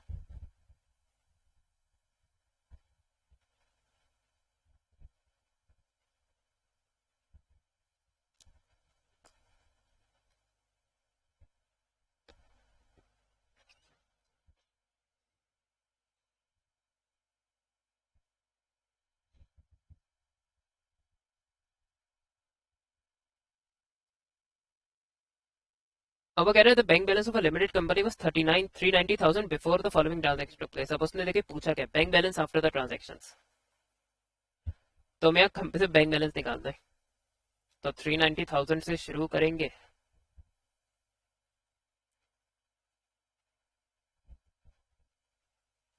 अच्छा, शेयर इशू करने से ऑब्वियसली कंपनी का बैंक बैलेंस इंक्रीज होगा, क्योंकि शेयर इशू करने से कंपनी में फाइनेंस आता है।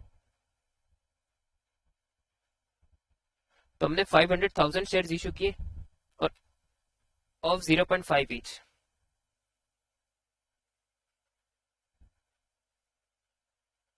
Made at a premium of 0.25। तो प्रीमियम का मतलब है कि पार से कितने ज्यादा पे इशू हुआ। तो अगर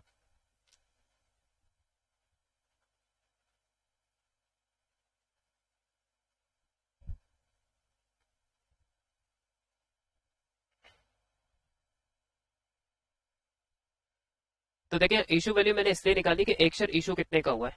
तो अगर एक पार वैल्यू जिसकी 0.5 है वो प्रीमियम पे 0.25 के इशू है, तो इसका मतलब वो 0.75 पे इशू है, क्योंकि प्रीमियम यही शो करता है कि एक शेयर पार से कितने ज्यादा पे इशू किया गया है। तो और बैंक की एडजस्टमेंट करनी है, तो एक शेयर जितने पे इशू हुआ है उसे हम नंबर ऑफ शेयर से मल्टीप्लाई कराते हैं, तो बैंक की अमाउंट आ जाएगी शेयर से, कि बैंक में कितना पैसा आएगा शेयर इशू करने की वजह से। तो आप यहाँ इसको 0.75 से कर दें।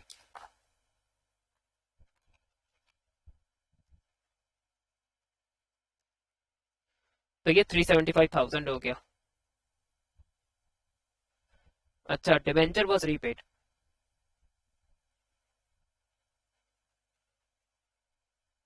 अब हम ऑब्वियसली डिवेंचर हमारी लाइबिलिटी होती है, तो हम लाइबिलिटी की रीपेमेंट करेंगे तो उससे हमारा बैंक बैलेंस डिक्रीज होगा।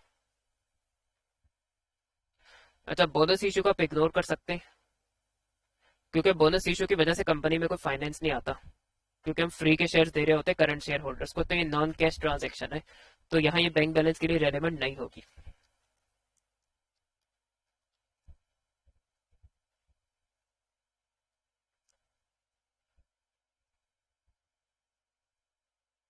तो इसका आंसर सी होगा, क्योंकि बैंक का बैलेंस आफ्टर ट्रांजेक्शन 665,000 है।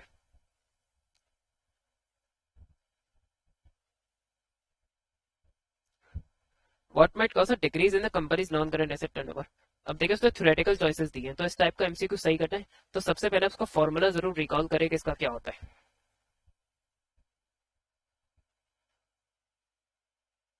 तो इसका फॉर्मूला होता है net revenue divided by net book value of non current assets, और ये इसी तरह टाइम्स में निकलता है, मल्टीप्लाई बाय 100 नहीं होता। तो ये मैं ऐसे non current asset ability of non current asset to generate revenue for the business show करता है, तो जितना ज्यादा उतना ज्यादा अच्छा है। एक्सपेंसेस एक्सपेंसेस तो इस रेशियो में आता ही नहीं है, इसमें रेवेन्यू और नॉन करंट एसेट आता है, तो ए तो होगा ही नहीं, तो ए का कोई लिंक नहीं है, इररेलेवेंट है। इंक्रीज इन सेल्स रेवेन्यू, अब उसने पूछा what might cause a decrease, तो अगर रेवेन्यू इंक्रीज होता है तो रेवेन्यू तो उसमें डिनोमिनेटर है, तो अगर रेवेन्यू इंक्रीज होगा तो रेशियो डिक्रीज हो जाए, तो रेशियो इंक्रीज हो जाएगा, क्योंकि न्यूमरेटर न्यूमरेटर इंक्रीज होगा तो रेशियो इंप्रूव इंक्रीज होता है। उसने डिक्रीज होने वाला रीजन पूछा है, तो ये भी कट जाएगा। Purchase of new non current assets,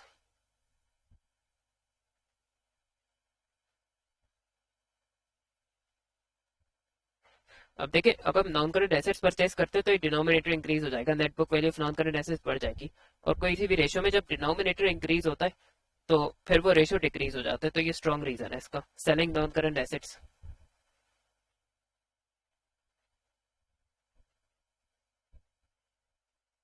अब लास्ट वाले का मसला है कि हम नॉन करंट एसेट बेचेंगे तो नेट बुक वैल्यू डिक्रीज हो जाएगी, नेट बुक वैल्यू डिक्रीज होगी तो जब डिनोमिनेटर डिक्रीज होगा रेशियो में तो रेशियो इंप्रूव हो जाता है, तो ये तो रेशियो को इंक्रीज कर देगा,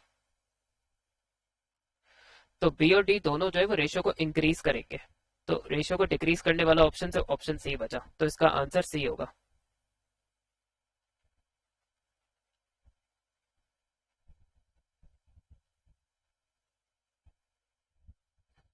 अच्छा, the following information for a limited company at 31 December 2021, return on capital employed, तो इसका कंपनी का ईयर एंड हो रहा है दिसंबर 2021 में, तो अब उसने कहा कि एट 31 दिसंबर, इसका मतलब ये सब क्लोजिंग बैलेंसेज है।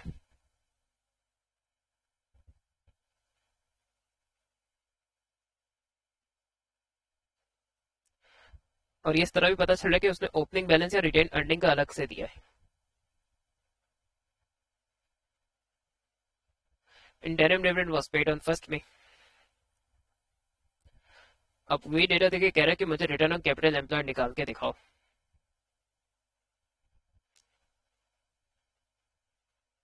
तो रिटर्न ऑन कैपिटल एम्प्लॉयड का पहले तो आपको फॉर्मूला पता होना चाहिए।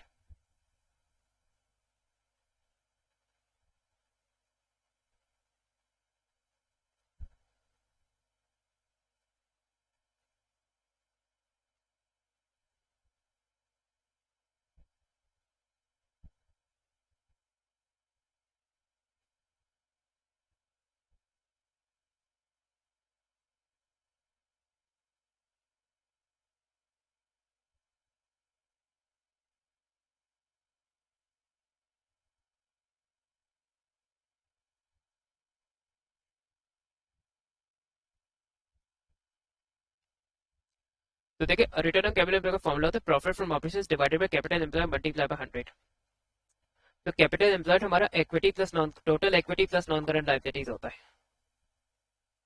आरओसीओ में ये शो करता है कि जो इन्वेस्टर्स या ओनर्स का प्लस लेंडर्स का जो कंबाइंड इन्वेस्टमेंट है बिजनेस में, जो कैपिटल एम्प्लॉयड कहलाता है, वो कितना प्रॉफिट जनरेट कर रही है बिजनेस के लिए। तो हम यहाँ लेंडर्स और इन्वेस्टर्स या ओनर्स दोनों का कंबाइंड इन्वेस्टमेंट देखते हैं कि दोनों की कंबाइंड इन्वेस्टमेंट कंपनी की प्रॉफिट ज्यादा जनरेट कर रही है या ज्यादा प्रॉफिट जनरेट कर रही है। कैपिटल एम्प्लॉयड के लिए देते कि हमारे पास उसने इन दोनों को ऐड कर ले। अब जनरल रिजर्व है, शेयर प्रीमियम है, उसकी कोई बात नहीं करे तो इसका मतलब वो नहीं होंगे। तो अगर हम इन तीनों को ऐड कर ले तो कैपिटल एम्प्लॉयड तो आ जाएगा। लेकिन मसला है कि प्रॉफिट फ्रॉम ऑपरेशन हमें इसमें दिया नहीं गया है। लेकिन रिटेन अर्निंग का देखिए क्लोजिंग बैलेंस है, ओपनिंग बैलेंस है और इंटरिम डिविडेंड दिया है।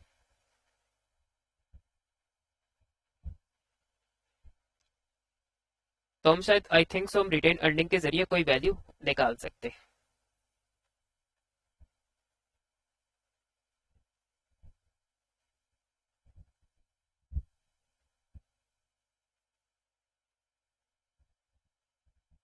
तो इसका ओपनिंग बैलेंस है 82,000। सही है, यहाँ दिया हुआ है। अब हमें पता है कि प्रॉफिट फॉर द ईयर जो है वो रिटेन अर्निंग में एडजस्ट होता है। तो प्रॉफिट फॉर द ईयर को अगर हम यहाँ एक्स रखें तो निकाल सकते हैं। इंटरिम डिविडेंड भी रिटेन अर्निंग में एडजस्ट होता है। तो हमने ओपनिंग बैलेंस में दो एडजस्टमेंट्स की होगी तो हमारा एक क्लोजिंग बैलेंस आ गया होगा जो कि 110,000 दिया होगा।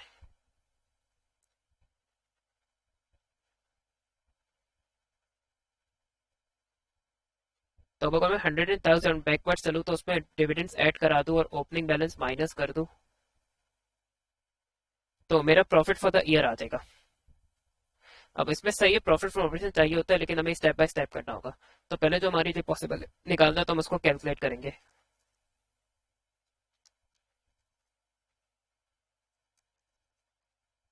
तो 73,000।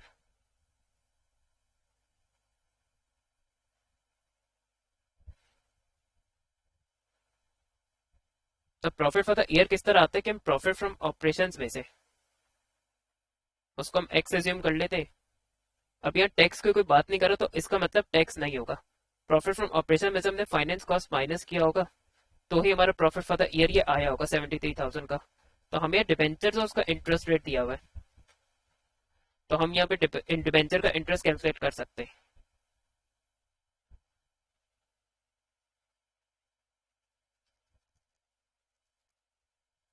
तो ऑब्वियसली 8,000 होगा। तो हमने प्रॉफिट फ्रॉम ऑपरेशन में से इंटरेस्ट माइनस किया होगा तो हमारी प्रॉफिट फॉर द ईयर आ गया होगा 73,000 का।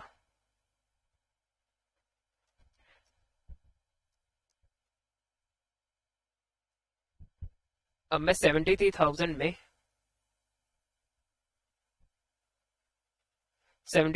में अगर मैं 8,000 ऐड कर दूं तो मेरा प्रॉफिट फ्रॉम ऑपरेशन आ जाएगा जो कि 81,000 है। अच्छा, इससे पहले कि हम रेशियो कैलकुलेट करें कैपिटल एम्प्लॉयड भी हमारे पास होना चाहिए। तो टोटल इक्विटी देखें, हम सिर्फ शेयर कैपिटल और रिटेन अर्निंग को ऐड कर देंगे तो हमारा टोटल इक्विटी आ जाएगा। तो 300 में अगर मैं 110 ऐड करूं तो मेरा कैपिटल तो टोटल इक्विटी जो है वो 410,000 है।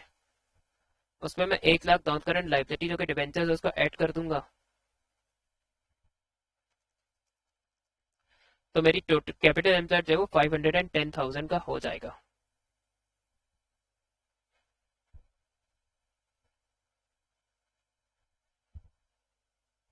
तो आरओसी बड़ा आराम से निकाला जा सकता है। प्रॉफिट फ्रॉम ऑपरेशंस मेरा 81,000 है और मेरा कैपिटल एम्प्लॉयड 510,000 है। और ये प्रॉफिटेबिलिटी रेशियो तो परसेंटेज टर्म्स में लिखने का।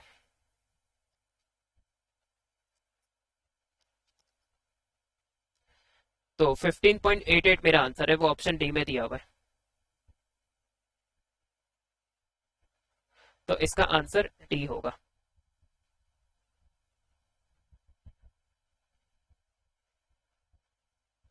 विच स्टेटमेंट अबाउट स्टेप कॉस्ट अगर fix within a range of activity level. हाँ, एक्टिविटी लेवल चेंज होगा तो ये फिक्स कॉस्ट चेंज हो जाएगी, तो ये स्टेप कॉस्ट में होता है।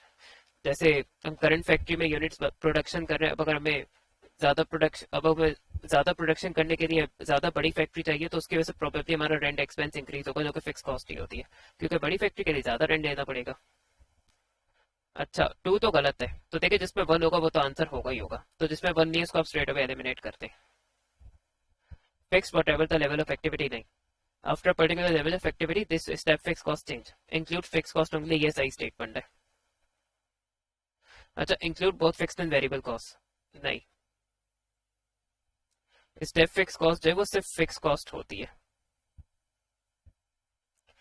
तो fix within a range of activity levels और इंक्लूड फिक्स कॉस्ट होंगी। तो 1 और 3 जो वो accurate statements regarding step cost, तो इसका आंसर ए होगा।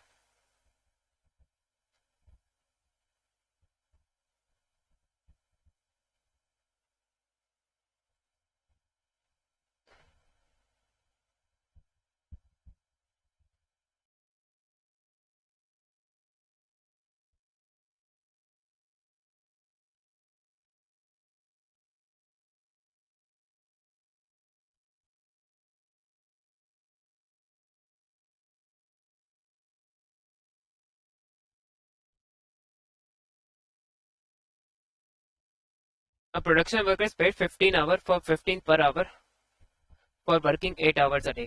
Overtime is paid at the rate of time and fifth. अब अगर वो टाइम एंड फिफ्थ नहीं भी समझ आ रहा तो आपको उसके चक्कर में पढ़ने की जरूरत नहीं है, क्योंकि अब रिसेंट पेपर्स में भी बताने लगा कि ये 1 1/5 1 1/2 का मतलब क्या है। बेसिक पे प्लस 20%। तो ओवर टाइम में आपको बेसिक रेट प्लस 20% मिलेगा, क्योंकि ओवर टाइम यूजुअली इसी तरह वर्क करते हैं कि जो बेसिक आवरली रेट है उस पर कुछ परसेंट प्रीमियम मिलता है आपको ओवर टाइम पे, हर आवर पे। A productivity bonus is also paid at the rate of 21 per unit for each unit produced in excess of 12. तो 12 के एक्सेस में जो यूनिट्स बने उस पर 21 पर यूनिट उसके हिसाब से बोनस है। Last Friday the production worker 12 hours. तो 8 आवर्स तो नॉर्मल वर्किंग आवर्स है, उससे ऊपर के आवर्स जो वो ओवर टाइम के आवर्स हो गए। तो इसका मतलब इसने 4 घंटे का ओवर टाइम किया है। And assembled 40 units. तो 12 के एक्सेस में इसने 2 यूनिट्स प्रोड्यूस किए, तो उस पर प्रोडक्टिविटी बोनस भी मिलेगा। तो वो कह रहा है कि इसने फ्राइडे को अर्न कितना किया, तो उसमें तो एक ही वर्कर का निकालना है। तो ये इस तरह आएगा, basic plus over time plus bonus. तो बेसिक तो आपका बहुत ही आसान है, 15 × 8 कर दे।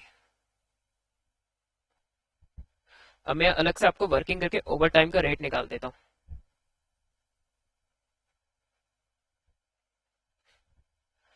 तो 15 प्लस 15 का 20% होगा।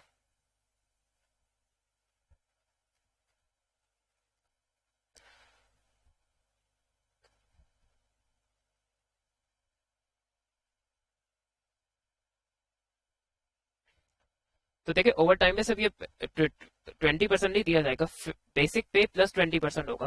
तो 15 का 20% निकाले 3, वो बेसिक पे ऐड कर दिया तो 18 पर आवर ओवर टाइम होगा। और ओवर टाइम के हमारे घंटे हैं 4, तो 18 को मैं करा दूंगा 4 से। प्रोडक्टिविटी बोनस जब वो पर यूनिट है तो 21 पर यूनिट है, और जो बोनस एक्स्ट्रा यूनिट्स है अब 12 वो 2 है। तो 15 को अगर हम 8 से कराएं तो हमारा 120 आ जाएगा। 18 को अगर हम 4 से कराएं तो 72 आ जाएगा। 21 को हम 2 से कराएं तो 42 आ जाएगा। अब अगर मैं 120 प्लस 72 प्लस 42 को ऐड करूं तो मेरा 234 बन रहा है। तो इसका आंसर डी होगा।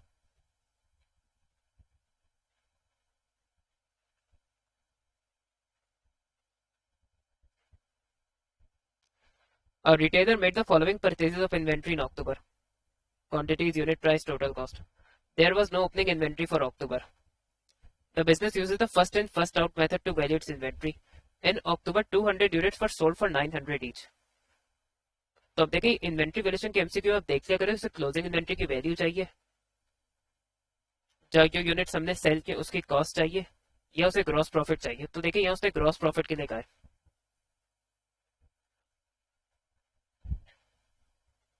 तो सबसे पहला काम देखिए ना, उसमें इन्वेंट्री की वैल्यू निकालने का करेंगे, क्योंकि उसके बगैर हम ग्रॉस प्रॉफिट नहीं निकाल सकते। अब टोटल में हमने अक्टूबर में 200 यूनिट बेचे और इन्वेंट्री में इतने यूनिट्स हमने परचेज किए थे अक्टूबर में, डिफरेंट टाइम्स में, डिफरेंट डेज में। तो फर्स्ट इन फर्स्ट आउट में होता है कि जो हमने पहले गुड्स खरीदे थे पहले हम उनको बेचेंगे, यानी जो पहले माल खरीद के लाए थे पहले हम उसको बेचेंगे, जो नया माल है हम उसको बाद में बेचेंगे। तो टोटल में तो हमने 200 बेचे, तो उसने ये 50 बेच दिए होंगे, ये वाले भी 50 इसने बेच दिए होंगे। तो ये 50 प्लस 50 100 हो गए, लेकिन हमने टोटल में 200 सेल किए, फिर 100 यूनिट्स हमने इसमें से सेल किए होंगे।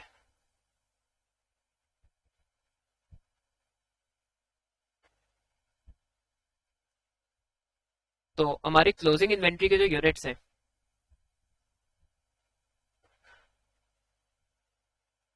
50, तो अगर हम ये टोटल 50 प्लस 50 100 हो गया, 100 पे 150 ऐड करें तो 250 होगा। तो 250 में से अगर मैं 200 माइनस करूँ तो क्लोजिंग इन्वेंट्री के यूनिट्स पता चल जाएंगे, 50 यूनिट्स होंगे। और ये मैंने इसलिए अंदाजा लगाया कि कौन कौन से यूनिट्स हमने बेच दिए होंगे, और इसमें से हमने देखे 150 के लिए 100 बेचे, तो इसका जो 50 यूनिट्स आखिर में बचे क्लोजिंग इन्वेंट्री के, वो इन यूनिट्स में से बचे होंगे। और ये वाले जो हमने यूनिट्स खरीदे थे, इसमें से एक की कॉस्ट जो है वो 525 थी। तो अब अगर मुझे क्लोजिंग इन्वेंट्री की वैल्यू निकालनी है, तो मैं 525 को मल्टीप्लाई कर दूंगा 50 से, तो मेरी क्लोजिंग इन्वेंट्री की वैल्यू आ जाएगी। तो ये है 26250। अब मैं आराम से प्रॉफिट की कैलकुलेशन कर सकता हूं, तो चले हम रेवेन्यू से शुरू करते हैं। रेवेन्यू निकालना मुश्किल है, 200 यूनिट्स एक 900 का बेचा, तो 900 को अगर हम 200 से कर दें तो हमारा रेवेन्यू होगा 180,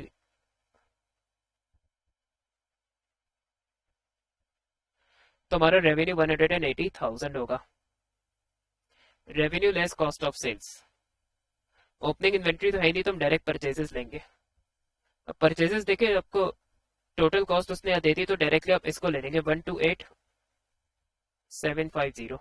क्लोजिंग इन्वेंट्री हमने एज पर फीफो निकाली है, तो वो है 26250। अब हमारा आ जाएगा कॉस्ट ऑफ सेल्स का टोटल 102,500। तो अगर हम 180,000 में से 102,500 माइनस करें तो हमारा 77,500 का जीपी है। तो इसका आंसर सी होगा।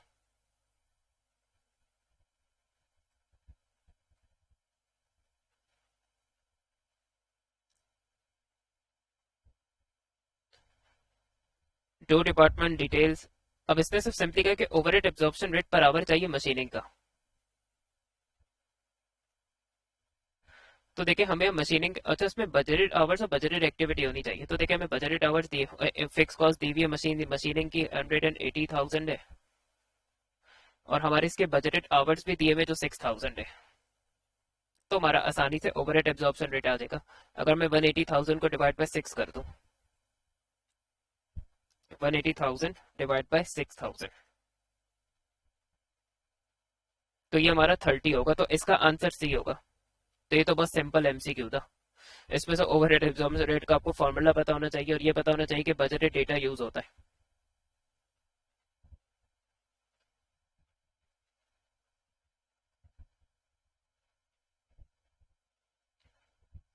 What was cost overheads to be over absorbed? Overhead absorbed is overhead absorbed is greater than overhead budgeted.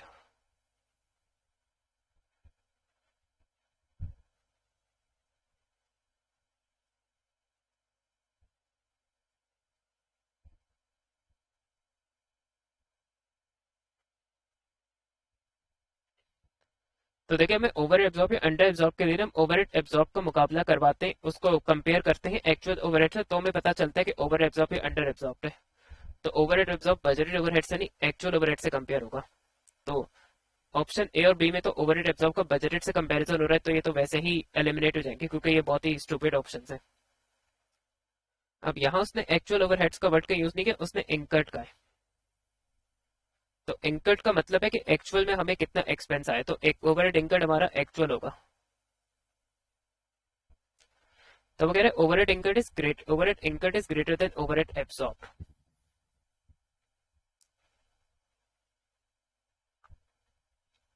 तो इसकी वजह से अंडर एब्सॉर्ब होते हैं, क्योंकि अगर हमारे ओवरहेड एब्सॉर्ब जो है वो, क्योंकि अगर हमारे एक्चुअल ओवरहेड्स ओवरहेड एब्सॉर्ब से ज्यादा है, या हम ये कह सकते हैं कि हमारे ओवरहेड एब्सॉर्ब अगर एक्चुअल ओवरहेड से कम है तो ओवरहेड अंडर एब्सॉर्ब होता है, कि हमने चार्ज कम कराया, एक्चुअल में ज्यादा आ गई कॉस्ट हमें। अब लास्ट में overhead incurred is less than overhead absorb. अब हाँ, अगर हमारे एक्चुअल ओवरहेड जो वो ओवरहेड एब्सॉर्ब से कम है, तो उसका हमने बजट में ज्यादा चार्ज करा दिए, एक्चुअल में कम आए।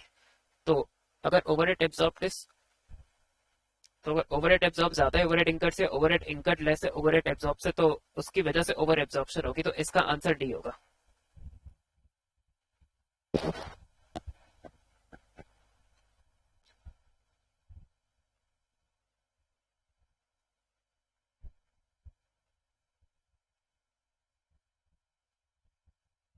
अच्छा, a company is the following information for producing 2000 units of a product। अब देखिए उसने पूछा आपसे कि कंट्रीब्यूशन टू सेल्स रेशियो, तो हम सीएस रेशियो को यहाँ इस तरह निकाल सकते हैं, क्योंकि यहाँ ज्यादातर डेटा आपको टोटल्स में दिया हुआ है।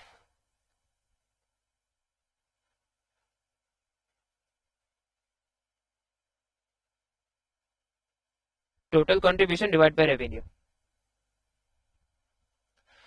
तो वो पर यूनिट डेटा निकाल के आप उससे भी कर सकते हैं कि मैं कंट्रीब्यूशन पर यूनिट को डिवाइड करा दूं रेवेन्यू से, लेकिन उसमें आपका टाइम ज्यादा वेस्ट हो जाएगा और आपका टाइम लिमिटेड होता है एमसीक्यूज में, तो ऑब्वियसली आपको अगर एमसीक्यू में आप शॉर्टकट ले सकते हो तो आप ले, तो टोटल कंट्रीब्यूशन हम आराम से निकाल सकते हैं।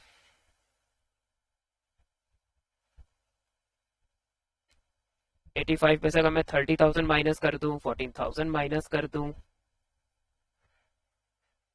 2500 माइनस कर दूं और 10,200, तो टोटल कंट्रीब्यूशन आएगा revenue less all variable cost.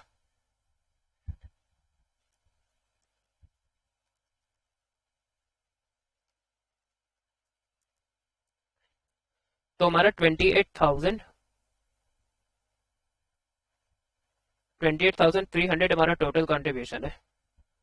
तब हम ये रेशियो आराम से निकाल सकते हैं।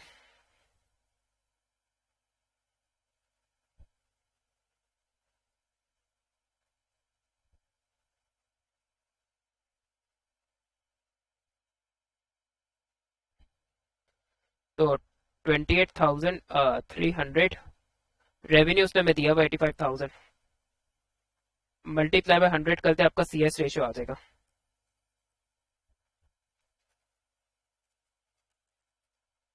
तो हमारा सीएस रेशियो है 33.29, तो ये आपका ऑप्शन बी में दिया हुआ है।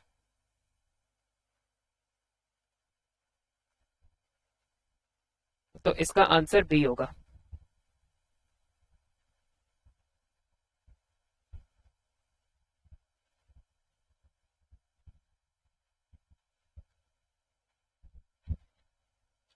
The following information is available about two products. तो हमें प्रोडक्ट वन और प्रोडक्ट टू में पर यूनिट जो है वो कितना मटेरियल और कितने लेबर आवर्स रिक्वायर्ड है, लेबर आवर्स भी दी, इसका मतलब ये लेबर आवर्स है। Production is plan to be 100 units of each product, तो एक्स और वाई दोनों के 100 यूनिट्स बनाएंगे। अच्छा, एक्स का मटेरियल एक्स के 700 किलो अवेलेबल है, मटेरियल वाई का 400 किलो अवेलेबल है, लेबर आवर्स 800 अवेलेबल है। तो हमें इसमें से आइडेंटिफाई करने के लिमिटिंग फैक्टर होगा कौन सा, तो हमें इसमें सारे ऑप्शंस टेस्ट करने पड़ेंगे। तो ऑप्शन ए है डायरेक्ट लेबर, निकाल लेते हैं हमें टोटल में कितने डायरेक्ट लेबर आवर्स रिक्वायर्ड है। तो अगर मैं 3 इंटू 100 कर दूं,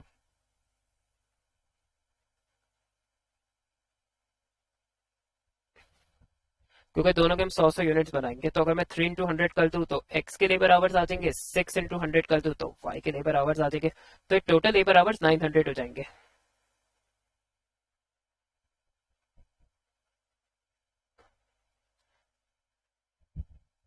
तो देखिए हमें 900 लेबर आवर्स रिक्वायर्ड है, लेकिन हमारे पास अगर मैं दोनों के 100 यूनिट्स बनाना चाहते तो हमें टोटल में 900 लेबर आवर्स रिक्वायर्ड होंगे, लेकिन हमारे पास अवेलेबल सिर्फ 800 है। तो ये स्ट्रॉन्ग ऑप्शन है कि ये लेबलिंग फैक्टर हो सकता है, लेकिन हम एहतियातन बाकियों को भी चेक करेंगे। मटेरियल एक्स प्रोडक्ट वन के 1 यूनिट पे 2 किलो यूज होता है, प्रोडक्ट टू के 1 यूनिट पे 4 किलो यूज होता है, क्योंकि पर यूनिट डेटा है।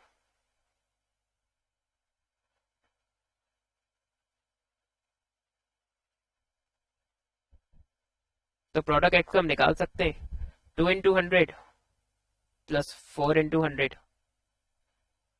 तो हमें पता चल जाएगा कि मटेरियल एक्स हमें टोटल में कितना रिक्वायर्ड है, 2 इंटू 100 प्लस 4 इंटू 100, तो ये हमें 600 रिक्वायर्ड है।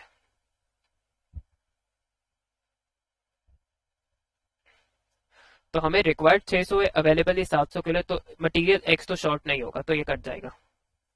मटेरियल वाई को भी टेस्ट कर सकते हैं। एक्स के 1 यूनिट पे, प्रोडक्ट वन के 1 यूनिट पे 3 किलो चाहिए, प्रोडक्ट टू के 1 यूनिट पे 1 किलो चाहिए, तो 3 इंटू 100 करेंगे प्लस 1 into 100 करेंगे तो 300 प्लस 100 400 हो जाएगा। तो ये जितना हमें रिक्वायर्ड है एग्जैक्टली उतना अवेलेबल है, तो ये शॉर्ट नहीं है हमारे पास, तो ये मटेरियल वाई पे नहीं होगा। और ऑल थ्री इनपुट्स नहीं होगा क्योंकि मटेरियल एक्स और material x more than enough required है, मटेरियल वाई जितना रिक्वायर्ड है उतना अवेलेबल है। तो ऑल थ्री इनपुट्स तो हमारे शॉर्ट नहीं है। तो यहाँ हमने कैलकुलेशन से वेरीफाई किया कि हमारे पास शॉर्टेज सिर्फ लेबर आवर्स की है, तो इसका आंसर ए होगा।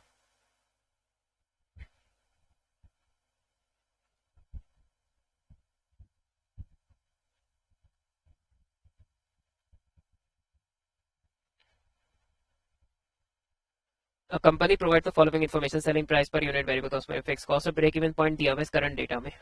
अगर आप इस करंट डेटा को यूज करके ब्रेक इवन पॉइंट में यूनिट्स निकाले तो 360 आएगा। तो ये इस डेटा को आपको ब्रेक इवन पॉइंट देती है, तो एक तरह से वो आपका टाइम बचा रहा है। If the business changes the production method, contribution will increase by 10% and fixed cost will increase by 5%। तो वो कह रहे हैं कि इस चीज का अफेक्ट क्या होगा ब्रेक इवन पॉइंट में। इसका नाम है नए और पुराने ब्रेक इवन पॉइंट का डिफरेंस लेना है। तो पुराना तो देखिए उसने दिया हुआ है, अब हम इसमें नया ब्रेक इवन पॉइंट निकालेंगे और यूनिट्स के हिसाब से आंसर दिया तो उसका नाम new break even point in units calculate करेंगे।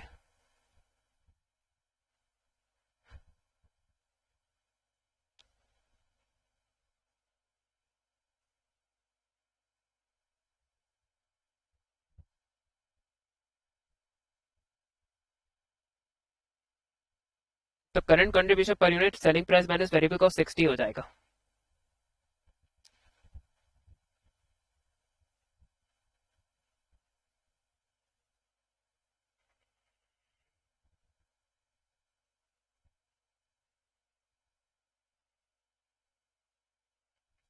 अब क्योंकि हम कंट्रीब्यूशन पर यूनिट को 10% से कंट्रीब्यूशन पर यूनिट को 10% से बढ़ाएंगे तो 60 का 10% 6 होगा। 60 प्लस 6 कर दें तो 66 हो जाएगा। हम नई फिक्स कॉस्ट भी निकाल लेते हैं। फिक्स कॉस्ट कह रहे हैं 5% से बढ़ेगी, तो आप एक के साथ 600 को अगर 5% से बढ़ा दें तो 21,600 प्लस 1080। तो अगर आप 21,600 का 5% निकालें, 21,600 का 5% निकाले तो 1080 आएगा। इन दोनों को ऐड कर ले तो आपकी नई फिक्स कॉस्ट आ जाएगी।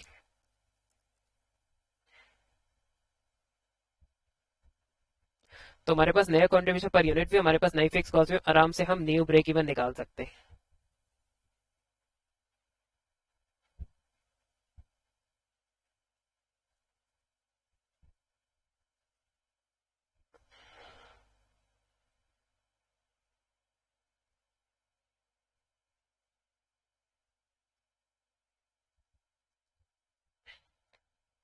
अब ये जो है वो आपका एग्जैक्ट वैल्यू है, डेसिमल्स में आ रहा है, तो हम इसको 344 ले लेंगे।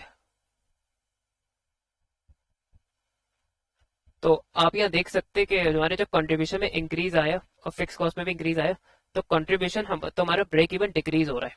360 से हम 344 पे जा रहे हैं। तो 360 में से अगर हम 344 माइनस करें तो हमारा, तो एक बात तो कंफर्म है कि हमारा ब्रेक इवन डिक्रीज हो रहा है।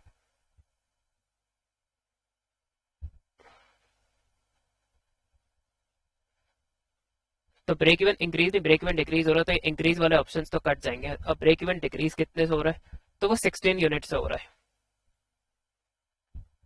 तो इसका आंसर ए होगा।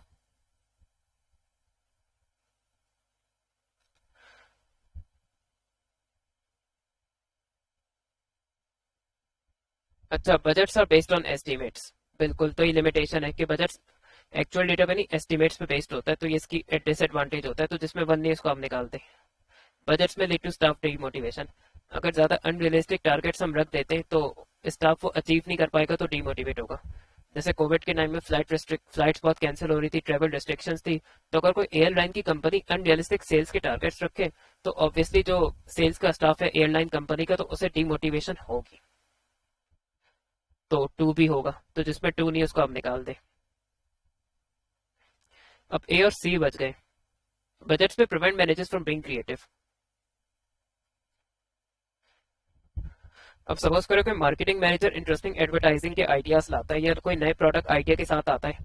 कोई प्रोडक्ट का बंदा या इनोवेशन का बंदा जो है, लेकिन कंपनी के फाइनेंसेस लिमिटेड है, तो कोई क्रिएटिव चीज करना चाह रहा है लेकिन उसका खर्चा ज्यादा कम, फाइनेंस डिपार्टमेंट कहता है कि खर्चे इस वक्त फाइनेंसेस लिमिटेड है तो आप अपनी क्रिएटिविटी को कम करें। तो अगर कंपनी को रिसोर्सेज की शॉर्टेज है तो वो उसकी क्रिएटिविटी को लिमिटेड कर सकती है मैनेजर की। तो बजट्स के तीनों प्रॉब्लम्स होंगे, तो इसका आंसर सी होगा।